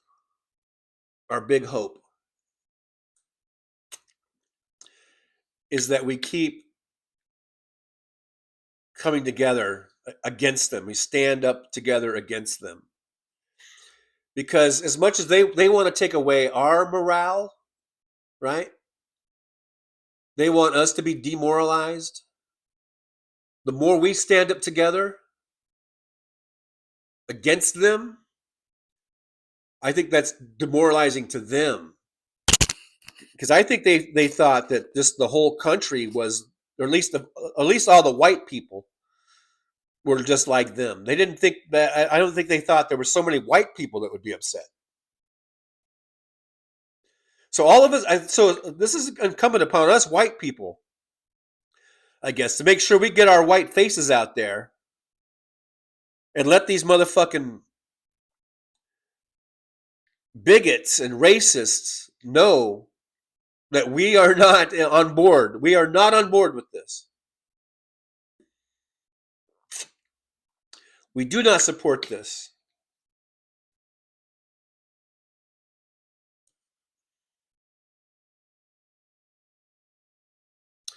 Hey, Michael McAndrews is here. Hey, Michael, good to see you. Thanks for coming on in. Mike says they should arrest the ICE thug and charge him with murder. That's exactly what I just said. Barbara Nicholas said, internal injury, that's another thing. Yeah, internal injury, my ass. A bruise is a broken blood vessel. So is that what he had? Yeah, I saw that report. Where they said he had internal injuries, in his stomach or something. I call bullshit, fucking bullshit. I would never believe anything they say, even if it's true. I'm not going to believe it until I get a doctor's report from a real doctor that I could trust. Fuck them. They've done nothing to earn my trust in anything that they say.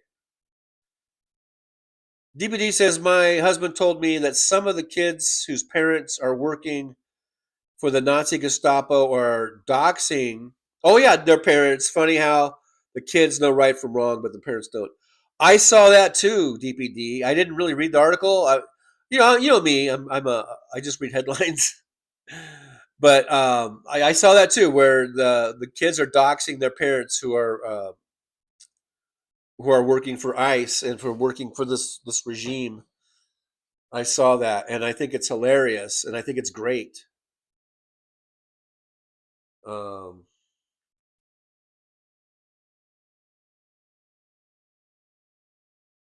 just putting on something on the TV here. But I think that's great. And it is kind of encouraging, isn't it? To think, about maybe the younger generations do know some shit. Maybe the younger generations are. I mean, because it is kind of discouraging in a way. Like we see, like Charlie Kirk, and the big following that he had, and how he goes on college campuses, and they want to do more and more on high school campuses. So that does get a little scary and a little discouraging because we're like, they're indoctrinating the youth. But then you hear stories like that, and that's kind of encouraging. Like maybe these kids, they know, they're not completely on the wrong path or getting all wrong information. There's a lot of kids that aren't, they're not for this. They're not for this type of behavior. They're not for this this intimidation. They're not anti-immigrant. They're not anti, any people of color. And so it's encouraging to see the younger generations do the right thing, especially after, like I said, all the Charlie Kirk stuff, and you see all the youth that like supported him. Let's see. Mad Max says, I'm sure they gave him these challenge coins. One has a crown and a skull. And that's very Nazi-like. That's invoking images I've seen of Nazi paraphernalia, Nazi imagery, Nazi symbols. It's amazing how so many parallels with this administration and just right wingers in general, but the parallels between this and Nazi Germany in 1930s Nazi Germany, it's just amazing. They say history repeats itself. I think we're in a loop here. But the thing is, we have the knowledge. Now, unfortunately, through time, people die off. So there's fewer and fewer actual people alive that were alive during that time, during the 1930s Nazi Germany time, and what led to it in World War II. There's fewer and fewer and fewer people that are actually alive during that time. But the thing is, we have films, and we have video, and we have recordings, and we have all kinds of stuff from those people that have been recorded and have documented what happened. So we have lots of documentation. So we really have no excuse for not remembering Nazi Germany and World War II and what the Nazis were all about. So we really have no excuse. So we should learn from that time so we don't repeat it now. We don't let this fascistic movement continue on. We need to stop it.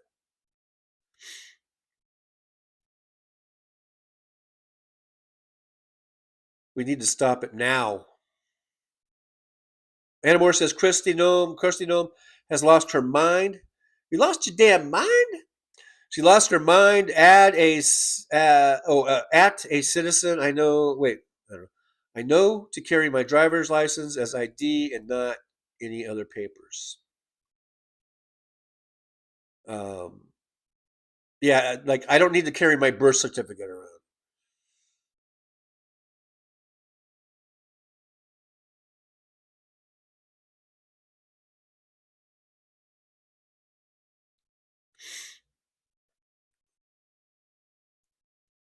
Michael McAndrews, our army should know better than to go along with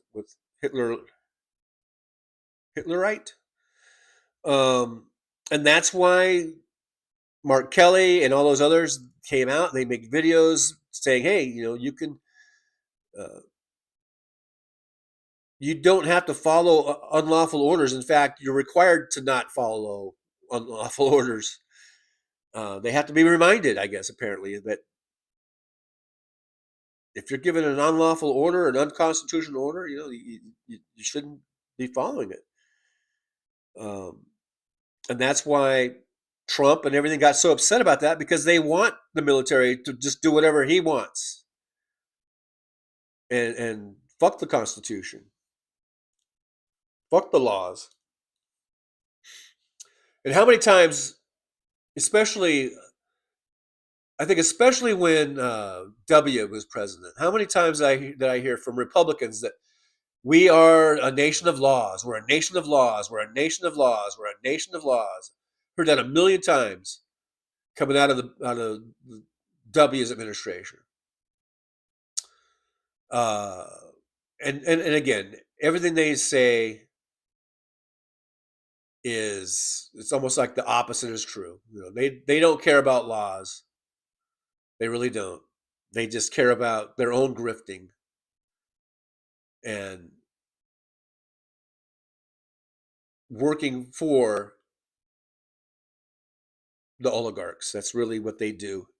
So they can get their little piece of the pie there. They don't care. They don't care how much they sell out this country as long as they can benefit from it and get enriched from it.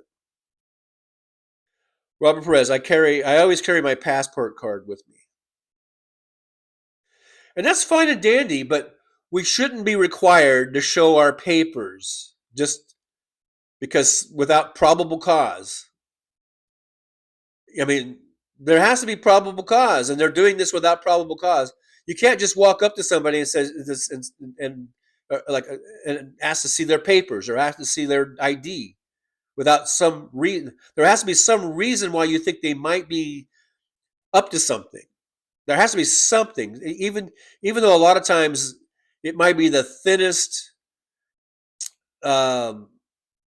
pretext.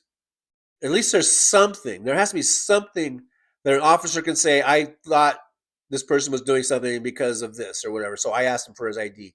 There has to be something. But now they've just thrown that all out, and it's just like, fuck it. I'm just going to ask whoever the fuck I want. And think that that's perfectly okay. To just walk up to a person who's minding their own business, they're not doing anything wrong, and they're just going to go up and ask them for their ID or something, and they're not supposed to do that. That's what living in a free country means. That one of the things, at least, means that you can walk about freely and not worry about being subject to arrest at the whim of some cop or some constable or whatever. That's part of it. At least that's the way I see it. What a free country is. I can walk around without fear of being questioned about it. I can travel freely without being questioned of why am I traveling and why am I there. Well, fuck you. It's a free country. I've said that before. It's a free country. I've said that to cops before. But I have white privilege. I've exercised my white privilege a few times in my life. I've told cops it's none of your business. And they leave me alone. If I was a black guy or a Mexican guy, it might be a different story. Now I've told this story, maybe you guys haven't heard. I did get a little tiny touch of that one time of what it might have felt like, what it might feel like to be harassed by a cop. And I've heard stories, and a lot of black people have said that this happens. They get harassed almost every day or every time they see a cop. They're like down in LA or down in the city. And I got a little tiny touch of that when I was living in Van Nuys, California. That's the San Fernando Valley. That's, 30 miles north of LA, just over the Hollywood Hills. That's the San Fernando Valley. This is in 1984, I think. I was working, I had a job with the phone company. I remember my car broke down, so I had to take the bus for a while, for a few months. I remember being at a bus stop. My hair was long, a little longer than it is now. I know my hair's kind of grown out. Just think of me. Okay, I don't know. Let's say, okay, this is actually, I was about 30 in this picture. But so in 1984, I was like 23, 24 years old. So just think of a little bit younger version of this guy right here, but with longer hair, not wearing a suit. I wasn't wearing a suit at the bus stop. I was just wearing, I think I was wearing a button-down shirt, though, actually. and some jeans, probably, I guess, and some sneakers. Here's this guy here. This is the 30-year-old version of me. Just try to think of the 23-year-old version of me. All right, I'm at the bus stop. Long hair, but longer hair. Whoops, why did I zoom that? We don't want the old version zoomed in. Please, for the love of God. No. I'm at the bus stop. I think I was on Roscoe, at the corner of, I think it was Roscoe and Van Nuys Boulevard, at the bus stop, waiting for the bus to go to North Hollywood, to where I worked. I think it was North Hollywood, whatever. And all of a sudden, I see a cop car on Van Nuys Boulevard at the corner. And I don't know, I'm just sitting there, I'm just sitting here. And I just looked over, I saw the cop car. I wasn't even thinking about I remember I just watched the car, and then I saw the car, and I saw one of the cops. There was two cops in the car, and one of them looked at me, and I just kind of looked. I didn't turn away. I just looked. I'm just like, okay. And then I see the cop car go right around the corner onto Roscoe. And I just, for some reason, you're waiting for the bus. You're bored. You got, I didn't, back then, there's no smartphones. If I had a smartphone, this would have never happened, because I would have been never looking at the cop car. So I'm just looking, and then my eyes just followed the cop car, because I was going to watch him drive off, I don't know.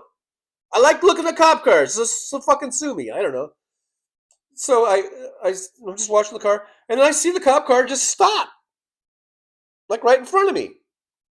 Well, I was kind of back. I was leaning up against the wall. So there's like a sidewalk, and then there's the street, and then they stop, and I'm just like, and I'm just watching them. And I'm like, oh, they stopped, and then they get out of the car, and I'm just thinking, I wonder what they're doing. They're getting out. I'm just thinking like, gee, I wonder what the cops are doing. They're getting out of the car. I had no idea that the whole time, they were looking at me.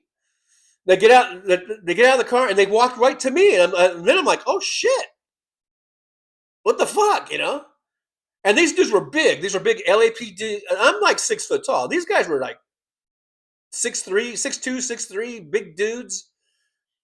One was black, one was white. They both come up to me, and they start like, what are you doing here?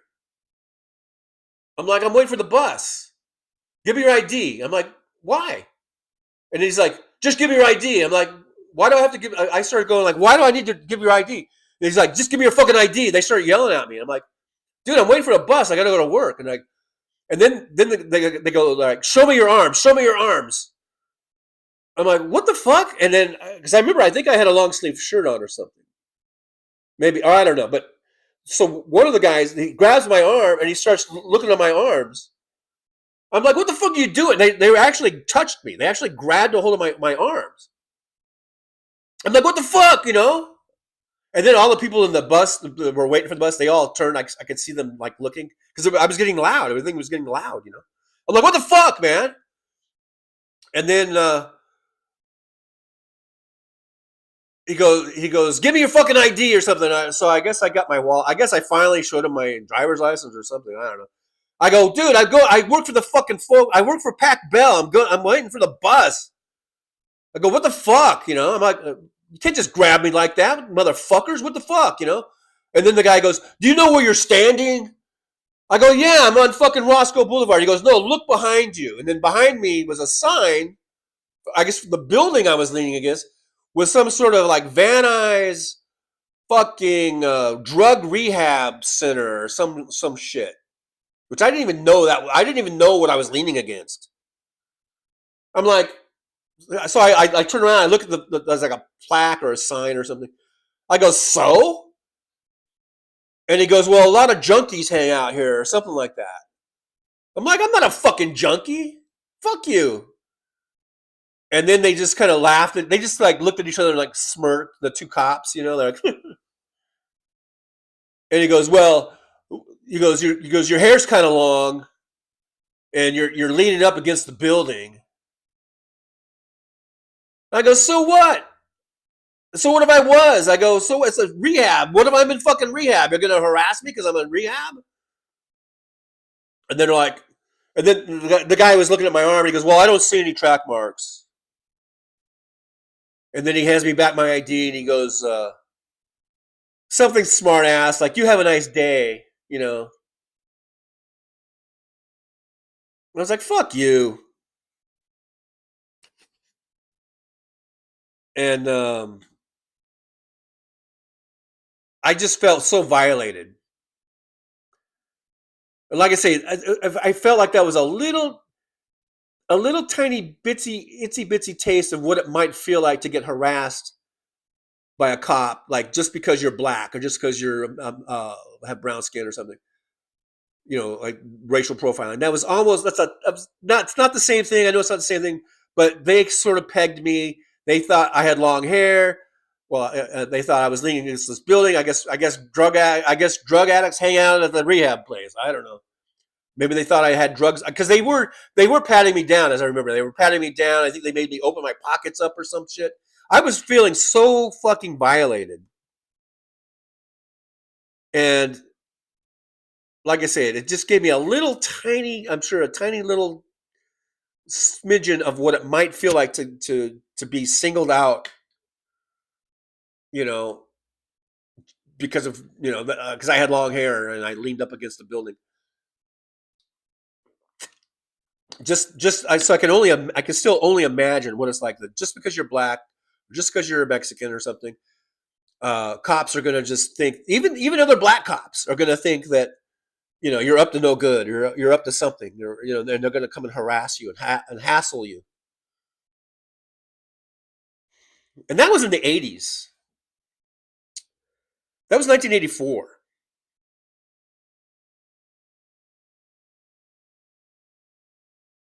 I'm not sure how I got on that tangent, to tell the truth. Now that I told that story, I don't even know what led me there. Maybe if I go back to the chat. Oh yeah, because we're talking about carrying passports and carrying papers and shit. I guess that's how it got there. We don't have to show our IDs just for waiting for a bus and doing nothing. We shouldn't have to do that. Yeah, I know about driving while black. DPD says we have a term in black community. It's called DW, driving while black. Yeah, certainly I've heard that over the last, especially couple of decades, where we had this. I mean, this is something that's been going on for decades, but it seemed like we had this whole rash of these shootings, these cops shooting unarmed black men mainly, and some black women, but for the most part, it seems like it's unarmed black men, and sometimes very young men, or even sometimes boys, technically. And so the term "driving while black," yeah, it's something that's become, I guess, unfortunately, known because I say unfortunately because that means that the stories have been so prominent and so many of them that we've kind of all learned about driving while black, and then it's like talking while black and walking while black. Mad Max says, I remember reading a book for 1970 high school class called Black Like Me, where a white guy made himself look black, and he wrote of horrible treatment from not just the police but other people too. I think they might have made a movie about that. I think that was turned into a movie because it sounds familiar, and I think I remember that book. I don't know if I read it, but I think I remember that book, and I think they made a movie or a TV movie or some kind of movie out of it. And more, I guess they thought you were loitering. I was at the bus stop. I mean, granted, the bus stop was kind of like, 10 feet away or something, but there was a lot of people there, so I was just leaning up against the building. I don't think it's against the law to lean up against the building when you're waiting for a bus. I guess what was that going to be their probable cause? I guess yeah, that was their very thin probable cause, is that I was leaning up against the building that happened to be something about drug rehab, and I had long hair. So because we all know that it's all the long hairs that are on the drugs. And if I was in a drug rehab building, they should have been applauding me. They should have been saying, "Hey, man, I'm glad you're here." You know, it's the first step, man. The first step of admitting you have a problem. And congratulations. Here, let me walk you into the drug rehab building or something. You know, but no, they thought maybe they could score a bust. Maybe I had a little baggie of, you know, Coke in my pocket or something. I don't know.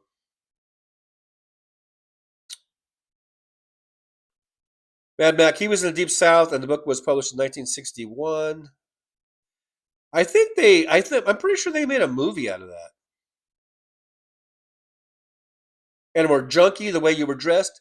I think it was mainly the long hair. I wasn't dressed bad. I was going to work. I think I was wearing a button-down shirt and some jeans and some nice sneakers. I wasn't wearing that suit but I think because they did mention the long hair. And I was like, yeah, I didn't say this to them, but I'm like, thinking back on it, it was like, yeah, my hair was a little long for even me, because I've never really been like real long hair, like some guys grow their hair down to their ass. I've never done that, but it was probably 2 or 3 inches below the collar or something, maybe. I don't know.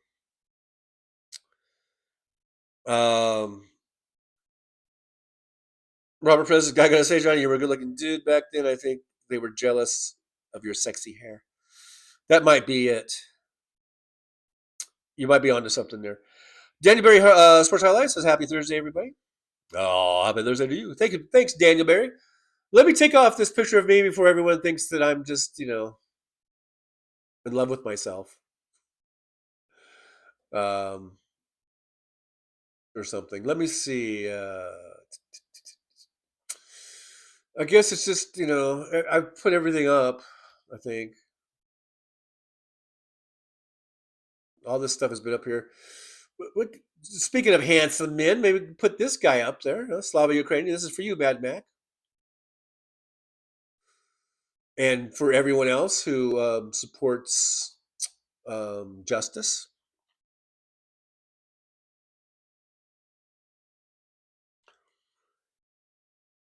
In all this stuff that's going on, we don't talk about Ukraine. Not that we ever really talked about it all that much to begin with. And by we, I mean this collective we, this collective, in America, the media and our discourse, our conversations, we really don't talk about Ukraine all that much. And I think it's a shame, but we have a lot of pressing problems here, that take precedent, I guess, over that. So, but we can put a little bit of time and let Zelensky have a little time there in the corner there. Rob Perez, with that suit, you look like a used car salesman. I think that's insulting, Rob Perez. I like that suit. I think I really love that suit. I thought it was a nice suit. And I think that's really insulting to say that I look like a used car salesman. I was a used car salesman at one time, and I never wore a suit like that. Later on in life, about 20 years later, I guess, probably, I was a car salesman, a used car salesman for a little while, and I never wore anything as nice as that ever. Maybe I would have sold more cars if I had. Mad Max says, yeah, check it out. Black Like Me by John Howard Griffin. Of course, the Deep South in the 60s was horribly racially charged, but it's still eye-opening and unbelievable how people treated him. Well, it is definitely an eye-opener. A lot of people might not even, they might think, like, I think the whole point of that exercise is like, people are like, oh, stop complaining. You guys are full of shit. No one's treating you differently just because of your color. Oh, everyone's poo-pooing it. It's like, well, they're like, yeah, right. No. And then this guy, he said, okay, let's put it to the test.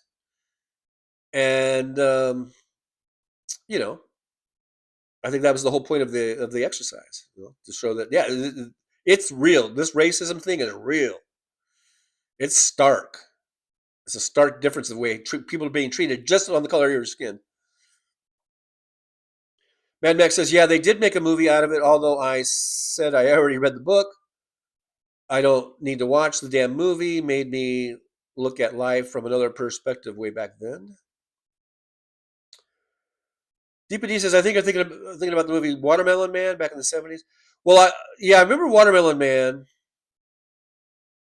but I think there was I'm thinking of another movie too, I think. But I don't know. Mad Max says Slava Ukraini. Absolutely, Slava Ukraini. David Weiss from Denver says, I read that as a great books kid. Great, I don't know. As usual, it really helps to read the book before seeing the movie. The book was 1961. The movie was 1964. It is true story. It hit me hard. So apparently, that's not the Watermelon Man. That's a different one. Barbara Nicholas says it's MLK's birthday today. Happy birthday, MLK. You won't hear a word out of the White House about it, though, today. And this weekend is, we get, I guess, a 3-day weekend. Monday, I think, is the actual holiday, right? Isn't it? Or I don't know. What isn't the holiday actually? Is today actually a holiday? Don't we get a 3-day weekend out of this? Martin Prez, wasn't there a movie like that with Jerry Lewis back in the 70s? Maybe, I don't know. But let's see. What's on the calendar?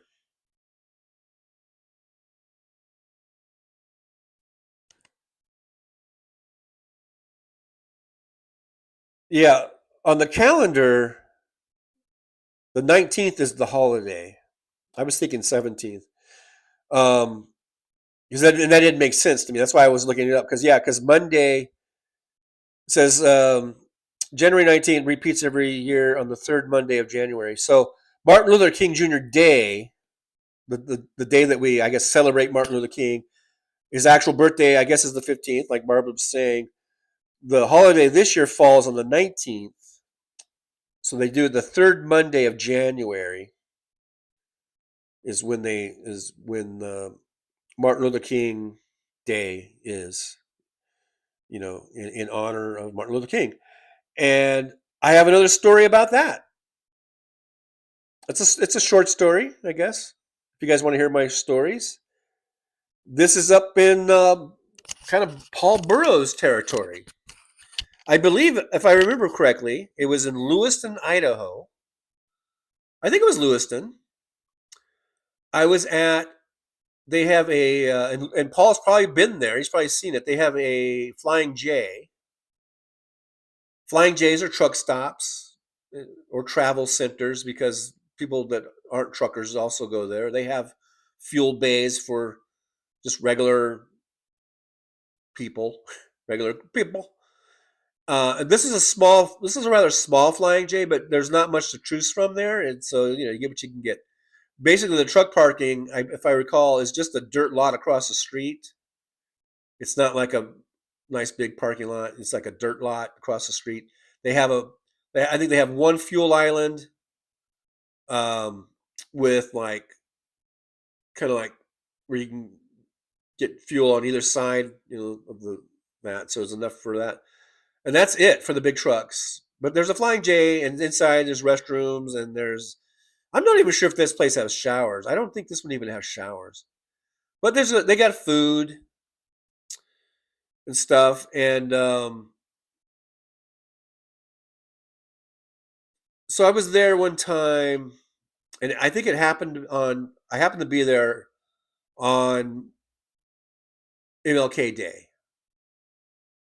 So when was this? I'm trying to think who was the president at that time. If that really matters, I don't know. But this is quite a while ago. Maybe this has been 10 years now. Who knows? Eight. Who knows? It's been a number of years. probably at least 7, 8 years. What truck was I driving? I was probably driving the last truck that I had. So it had to be at least sometime after 2015 when I got my truck. Anyhow, I was in Flying J and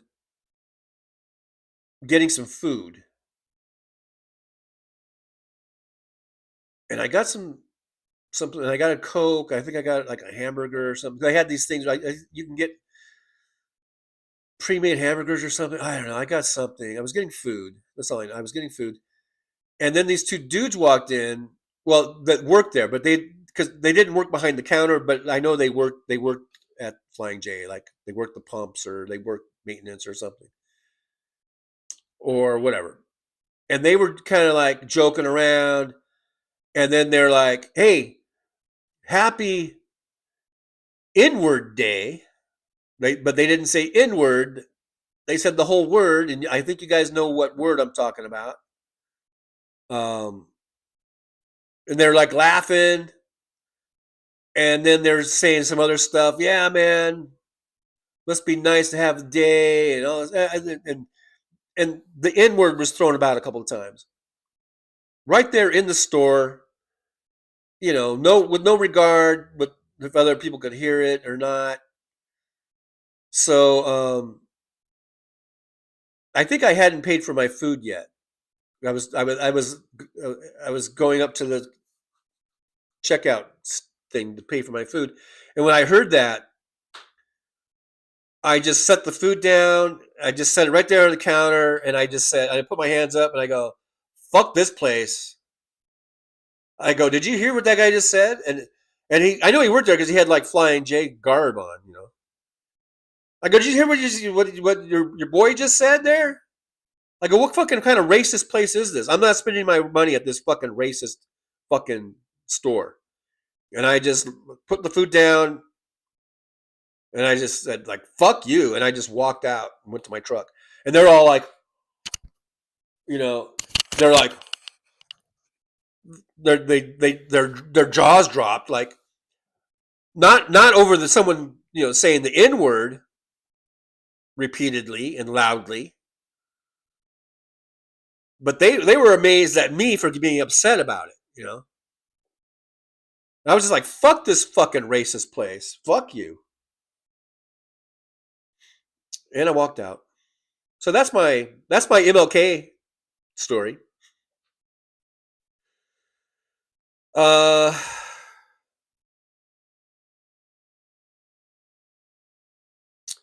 I lost my place in the chat.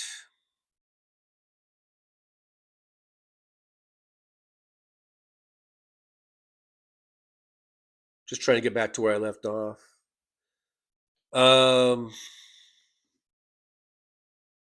David Weiss says Watermelon Man is also a great song by Herbie Hancock, one of my favorite jazz musicians.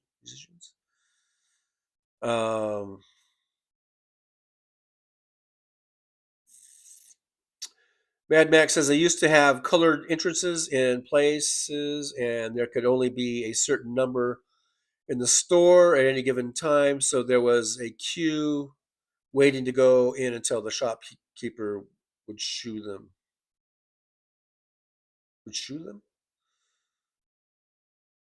Mr. Spock is here. Mr. Spock, live long and prosper. DPD TJ, what was the name of the restaurant you ordered the tacos from? Oh, that's Tacos El Gordo. And do you think they would be advertised on Goldbelly? I have no idea what Goldbelly is, so I couldn't tell you. Tacos El Gordo is very famous here in Vegas. I think they started in Tijuana, Mexico, because on the sign, sometimes on the sign you'll see like established.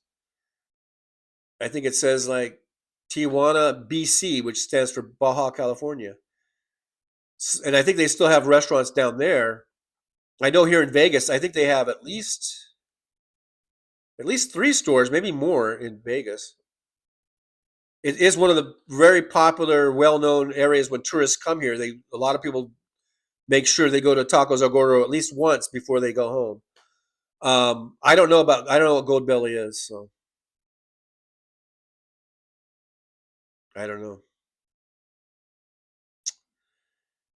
Um,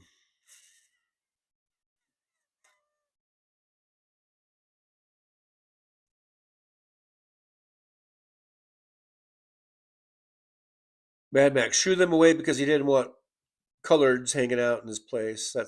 That's some bullshit. DPD says, "Bravo to you, TJ. You're officially invited to the barbecue." Well, thank you, DPD. Yeah, I mean, I just this was the year. You know, I guess I'm trying to think of the year because it's like, you know, you would think that we were past all that, but as sadly as we've found out, we're not past um, all this racism, and especially with the advent of Donald Trump becoming president. And actually, and for me, one of the big eye openers was when Obama won the election in 2008.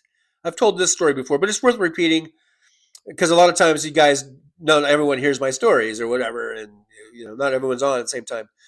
But I was driving a truck, right? I'm an actual real truck driver in real life. I mean, I was, and I was out on the road driving my truck. I had my CB on, going across the highway somewhere, interstate somewhere. I forget where now, but when Obama won, like the next day, right after the election, I had my CB on, which I was wont to do at that time. And, you know, you always heard on the CB these rednecks that get on there and they talk shit and they're racist. You know, that's always been a given, I guess. But when Obama won, man, they came out of the woodwork. I mean, every motherfucker you could think of was on the fucking CB and saying how that N-word, they're going to kill that N-word. That N-word, and they're talking about Obama. That N-word, and you know, I'm just shortening. I'm not going to say the word. That N-word should be hung. We're going to kill that. And they were actually coming on the CB saying we're going to kill that N-word. We're going to hang that N-word over and over and over again, to the point where I just had to shut off the radio. And I rarely turned it on after that because it was so much.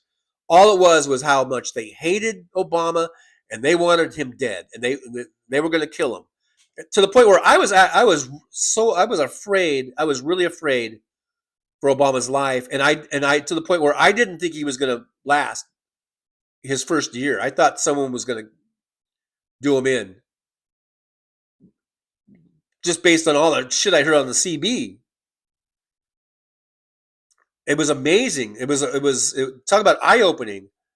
I'm like, you know, I knew, you know, I'm not so naive to think that, you know, racism was non-existent. I know that there are racists. I know we have racism. I'm not, you know, I'm not stupid and not like that. But to see it to that extent, where, I mean, it was the CB airwaves were just filled nonstop, constantly with racists, bigots getting on there and being so angry. This is the anger we see. This is the anger we see now with these ICE officers. You see how angry they are. They're so full of hate and anger. And that's the same way when Obama was elected. These motherfuckers were so angry and hateful and violent. They wanted to get violent. They wanted to kill Obama. That's what they wanted to do. That's what they were just like. They were so angry that they wanted to kill this man. And I was upset about it. And it's well documented, the number of death threats against Obama. I mean, every president has death threats. But like Bush is probably way down here somewhere, and it's the death threats. And when Obama was elected, I mean, the death threats shot up through the roof. I mean, so that was an eye opener about how racist we are and how, as a country, you know, how much racism is here. And then when believe it or not, as though it could get any worse, when Trump won election, it was even worse. The bigotry and the racism. It brought him out even more. It wasn't just on the CB anymore. It was out in the complete open. The one thing about Trump, he brought them all out. They're all out for us to see, which is, I guess, a good thing. Now we know who you are. We know who you are.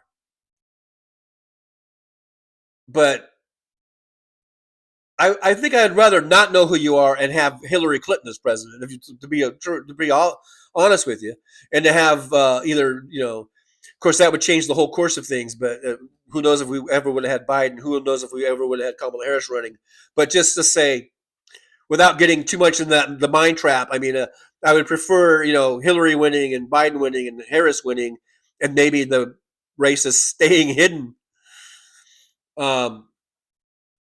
Than to have it the way it's turned out. To have that exposed, but in order to do that, we have to have fucking Trump as our president, who's basically put us on such thin ice, such a this dangling by a thread. Our Constitution, our republic, our country. We are really dangling by a thread, and like I said yesterday, we are closer to World War III than I think ever in my lifetime. And this is the thing that he was accusing Kamala Harris of doing if she won president. She was going to start World War III, and now this motherfucker's in here, and on the verge of starting World War III.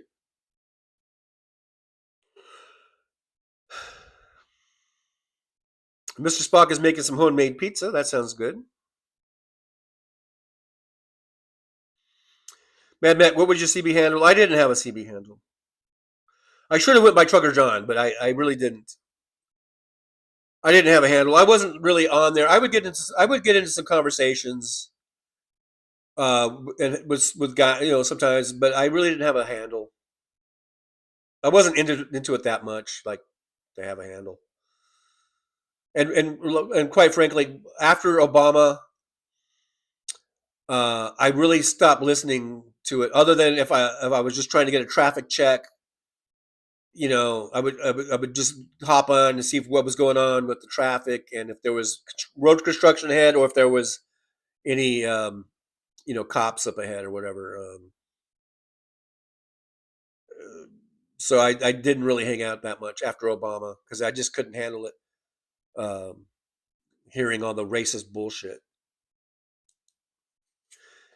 DPD says Goldbelly is a website you can purchase food, cakes, and ice cream from stores all over the country, such as Pinky's, Cat's Deli, Hattie B's, Nashville Hot Chicken. They ship it right to you. Oh, I don't know if you want to ship tacos. I think you need to eat them right from, because if you saw the video, maybe I didn't show it close enough. They were cooking it right there.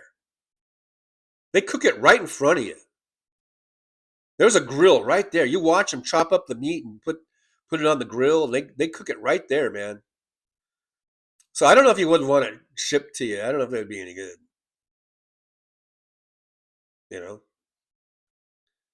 I don't know. Yeah, don't forget, Joel's reminding us we got channel memberships and super chats. You can support the show by liking, subscribing, and sharing. And you can also support the show by buying me a coffee or go to the PayPal link there to support the show.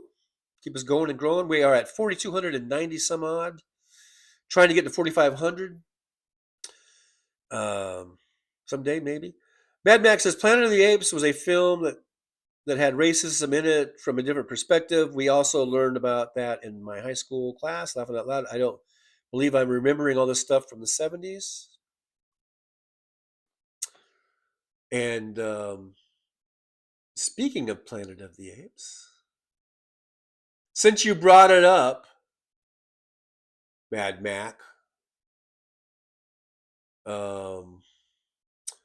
since you brought it up,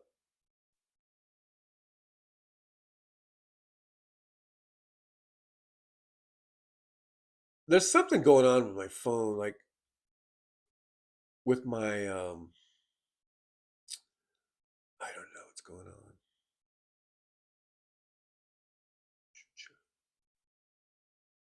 All this stuff is not being saved. There's me, the Red Ape Soldier. I know it's a grainy picture. That's actually me on set for the filming of the 2001 version of the Planet of the Apes, the Tim Burton fusion for what did I say? Fusion for version. That's me. I was a gorilla. John Fowler as the Red Ape soldier. Look at there. You just got to take my word for it that that's actually me. I know it's a grainy looking thing.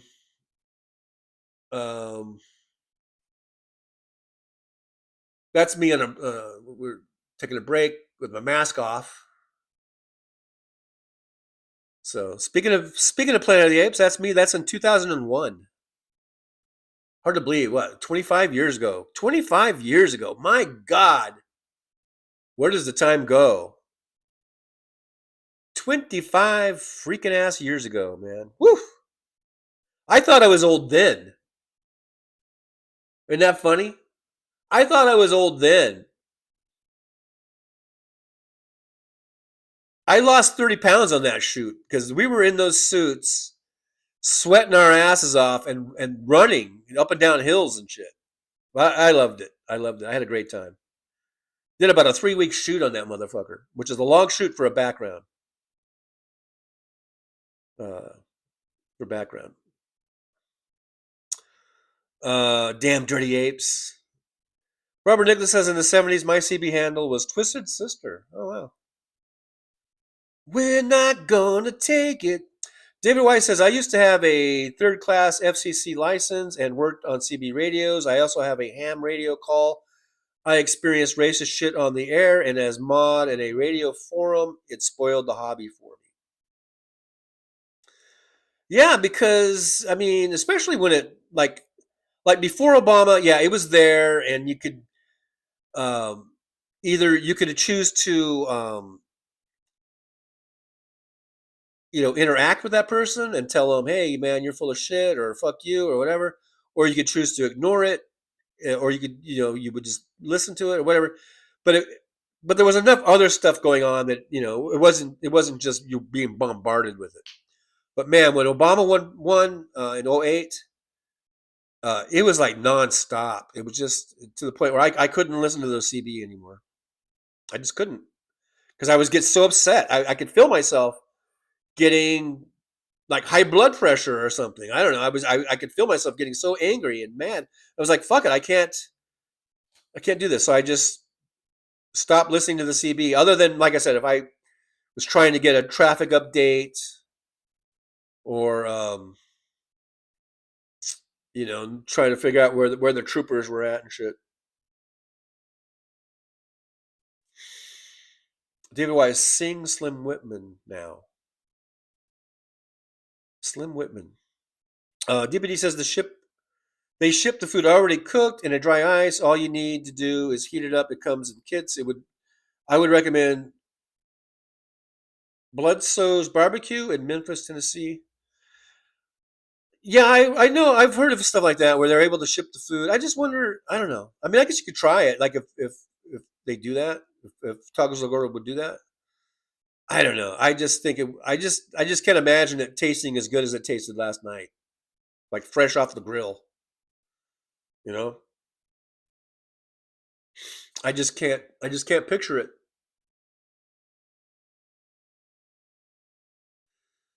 But maybe that's me having a lack of imagination or something. All right, guys, we are well over 2 hours, 2.5 hours. I should get going.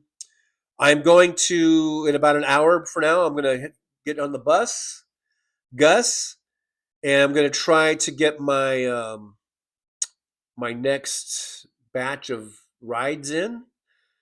Probably will get something between, who knows, 7 to 10 rides, I'm predicting.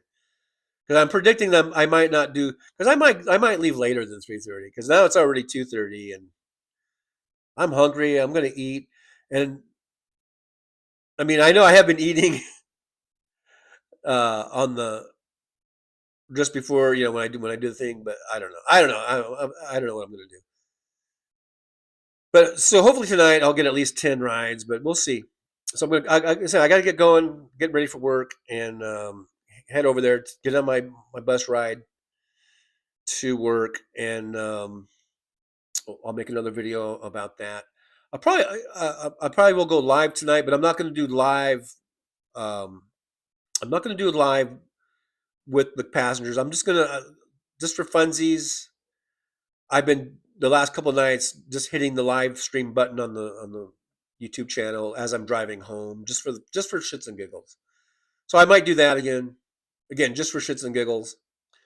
It'll just be a short type of thing, but yeah. So I'll see you guys tonight doing that. Probably I'll see you at the videos. I'll post that video tomorrow morning. As far as the ride share thing, or not ride share, but the my number of rides, my quest for 45. That'll be posted tomorrow morning, I guess, and then I'll do a live stream tomorrow. Are we already? Tomorrow's already Friday. Wow. Tomorrow's already Friday, so tomorrow, right after House Sparks, 11 a.m., I'll be coming on, and we'll do that. We'll do that then. So, Jolie says that's an awesome handle, Barbara Nicholas. Yeah, Twisted Sister. I don't know why David why said sing Slim Whitman now. I don't know. Mad Max says a guy used to play football, owns a healthy Mexican food restaurant called Gorditos, and whenever we had an away match near his place, he would open it up and feed us good. Great guy he is. Anyone who could feed you good food is a good person, in my book, in my estimation. All right, guys, that's it for today. Thanks for hanging out. You guys are awesome. We got one of our super chats, 1 in 5 by Sandy Fold. So yippee to Sandy again. I just want to say thanks for that. And I'll see you guys tomorrow. DBD says great show. TJ, take care, everyone. The rest of the evening, stay safe. Yeah, I'll see you guys, and I'll be seeing you around tonight, tomorrow, all around. The usual things. And I guess that's it for now, man. Everyone just try to stay safe. This is MLK weekend. I don't know if these motherfuckers, these sick motherfuckers with ICE and all these, anything to do with MAGA and Trump and Stephen Miller and Nazi white nationalism, all that bullshit. They might see this. I'm just now thinking of this. The thought just now came. This is what an innocent little naive bunny rabbit I am.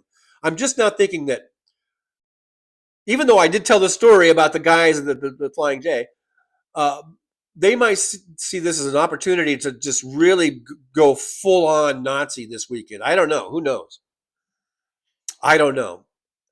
But just be careful. Whatever you're doing, I'm not even sure if there's any marches going on. I'm sure there are somewhere. If you're doing a march, if you're doing, keep your head on a swivel. Go out, in groups. Buddy system. All that kind of shit. Watch your back. Keep your cameras ready. Keep your phones charged, though, and ready. And take Tim Walz's advice to tape shit if you see something. Tape it or video it. It's not really tape. You know what I mean? Film it. And let's expose these motherfuckers for the fuckers that they are. These fucking ICE, Gestapo, fascist pigs. Let's make sure that we expose them. Let's get the info out there. Let the American public know what's going on. And I think more and more people are finally wising up and learning about it, and they're not happy about it. The polling shows that people are not happy with ICE. They're not happy with these extrajudicial fucking murders of Renee Good and other people that have been shot and hurt. These extrajudicial, just detaining people, locking them up, people dying in their custody. People aren't on board with that. So we need to keep that up, keep the pressure on, but also be safe.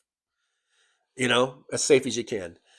Head on a swivel time. It's head on a swivel time.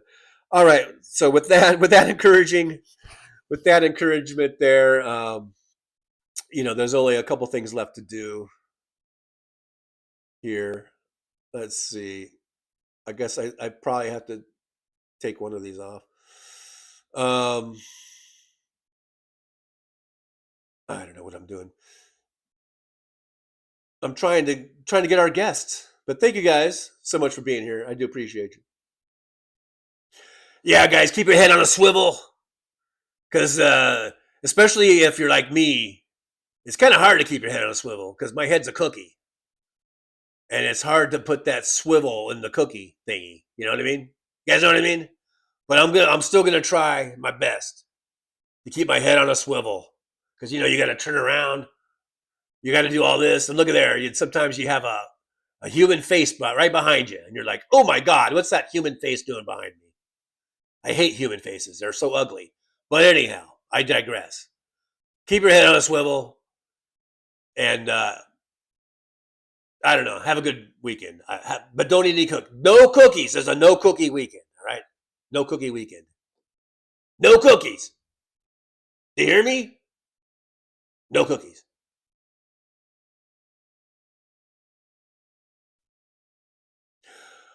Yeah, people, be careful out there. Let's keep it purple. No, red to purple. Red to purple. Let's go red to purple. And again, I just want to say thank you guys so much for being here. You guys are awesome. That's purple power, man. Purple power. That's all I gotta say about that. Yeah, but be careful out there for these times. Yeah. Gosh, I just wish we could just all get along. I really do. I wish we could all get along, but when we got people like Trump, it's not helping things. It's really not.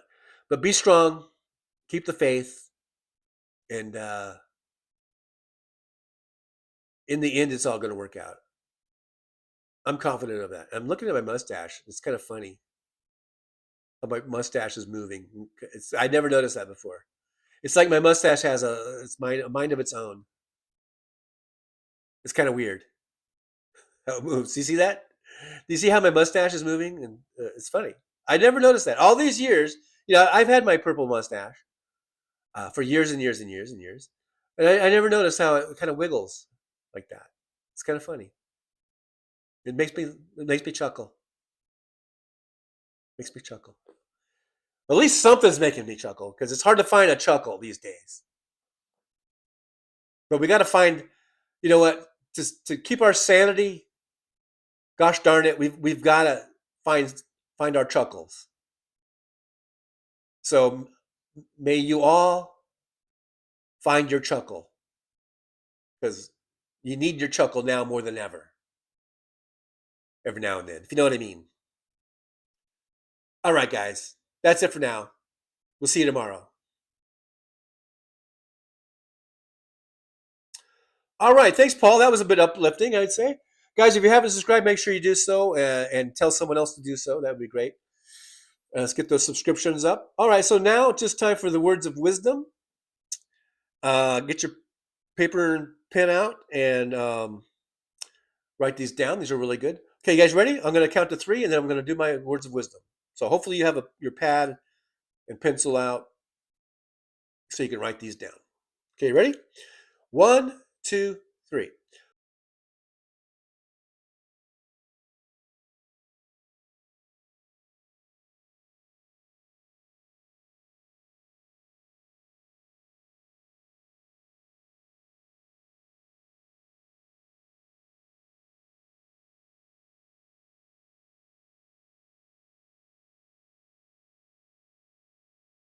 Well, it's time to say goodbye.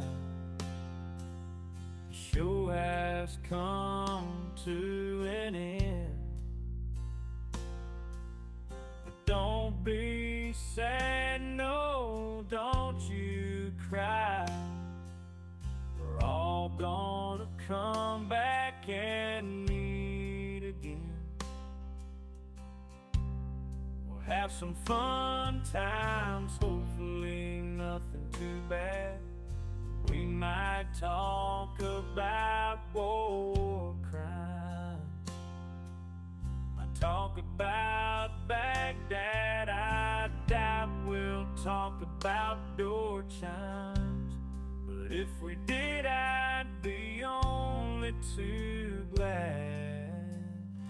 So hostile of Easter, baby, show is over, but could I ask you maybe to take a shower? No, that's not what I meant, but I couldn't think of anything to rhyme with over. Now my whole rhyming scheme is all screwed up. Oh shit, I should have stuck to truck driving, who I tried to kid. At least when I was out there driving, I could handle a skid. But doing this live stream, baby, has been a real kid. So I hope to see y'all again right here on the Trucker John live stream. We're gonna do it again and again, right here in the Trucker John live stream. Yeah, the Trucker John live stream. We're gonna come back and do it all again. No, this ain't no dream. This is where we win, right here on the Trucker John live stream. No, this time to say goodbye. The show is coming in. Don't be sad, no, don't you cry. We're all gonna come back and meet again. Rolling down the highway in my rusty old rig. I'm a retired trucker, but my spirit's still big. Living in Vegas, where the lights never sleep. Broadcasting my thoughts for the world to keep. From politics to pop culture, I've got it all. Sharing my views, no matter how big or small. Talking about food, the movies and bugs. Shining a light on all the social issues. No shrugs, I've driven through the desert, seen the city so bright. But now I'm living in a different kind of fight.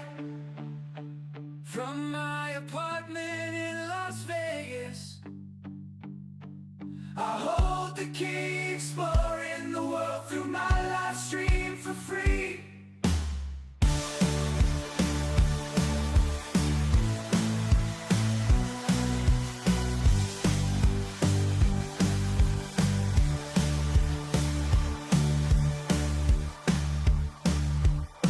In my apartment in Las Vegas, I hold the key, exploring the world through my live stream for free.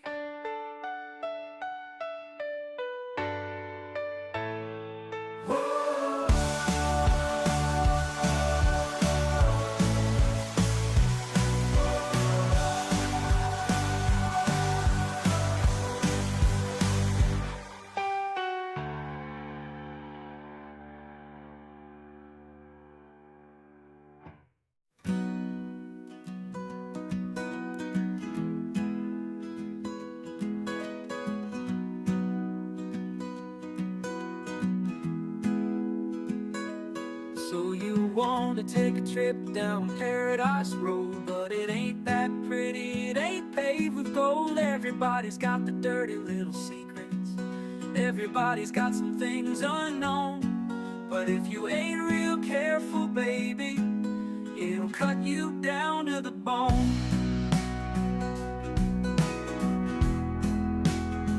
Under all those bright lights, you've gotta learn to ignore the glitter. It's all about fight or flight, and you don't wanna do either. So go on down to Paradise Road, it'll make you wish that you were young. But all it'll do is make you feel old and regret trading in your love for lust. It's all just a big charade, it's all just one big game, and it ain't about love, it's all about the thrills. It's about staying in the hunt, it's about going in for the kill. So head on down to Paradise Road. That's where your friends are now. They're the people that nobody knows. So go ahead and make your big show. So live it up on Paradise Road. Just don't let anyone know. It'll be your dirty little secret. It'll be your guilty little pleasure. Living a secret that the whole world sees, hiding in plain sight among the scum and the thieves. So damn hard to ever be pleased.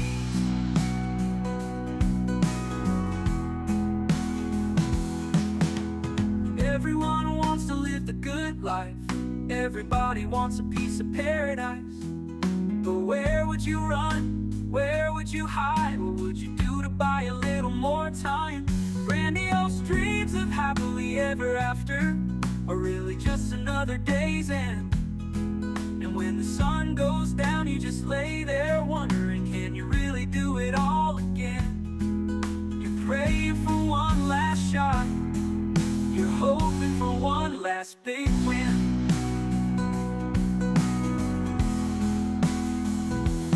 Paradise Road is calling, so you better hurry along.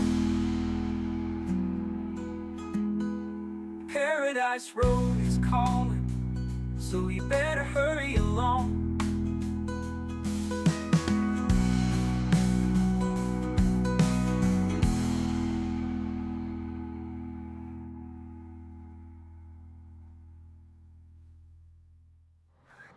Show's over. I'm out of here, folks. Bye.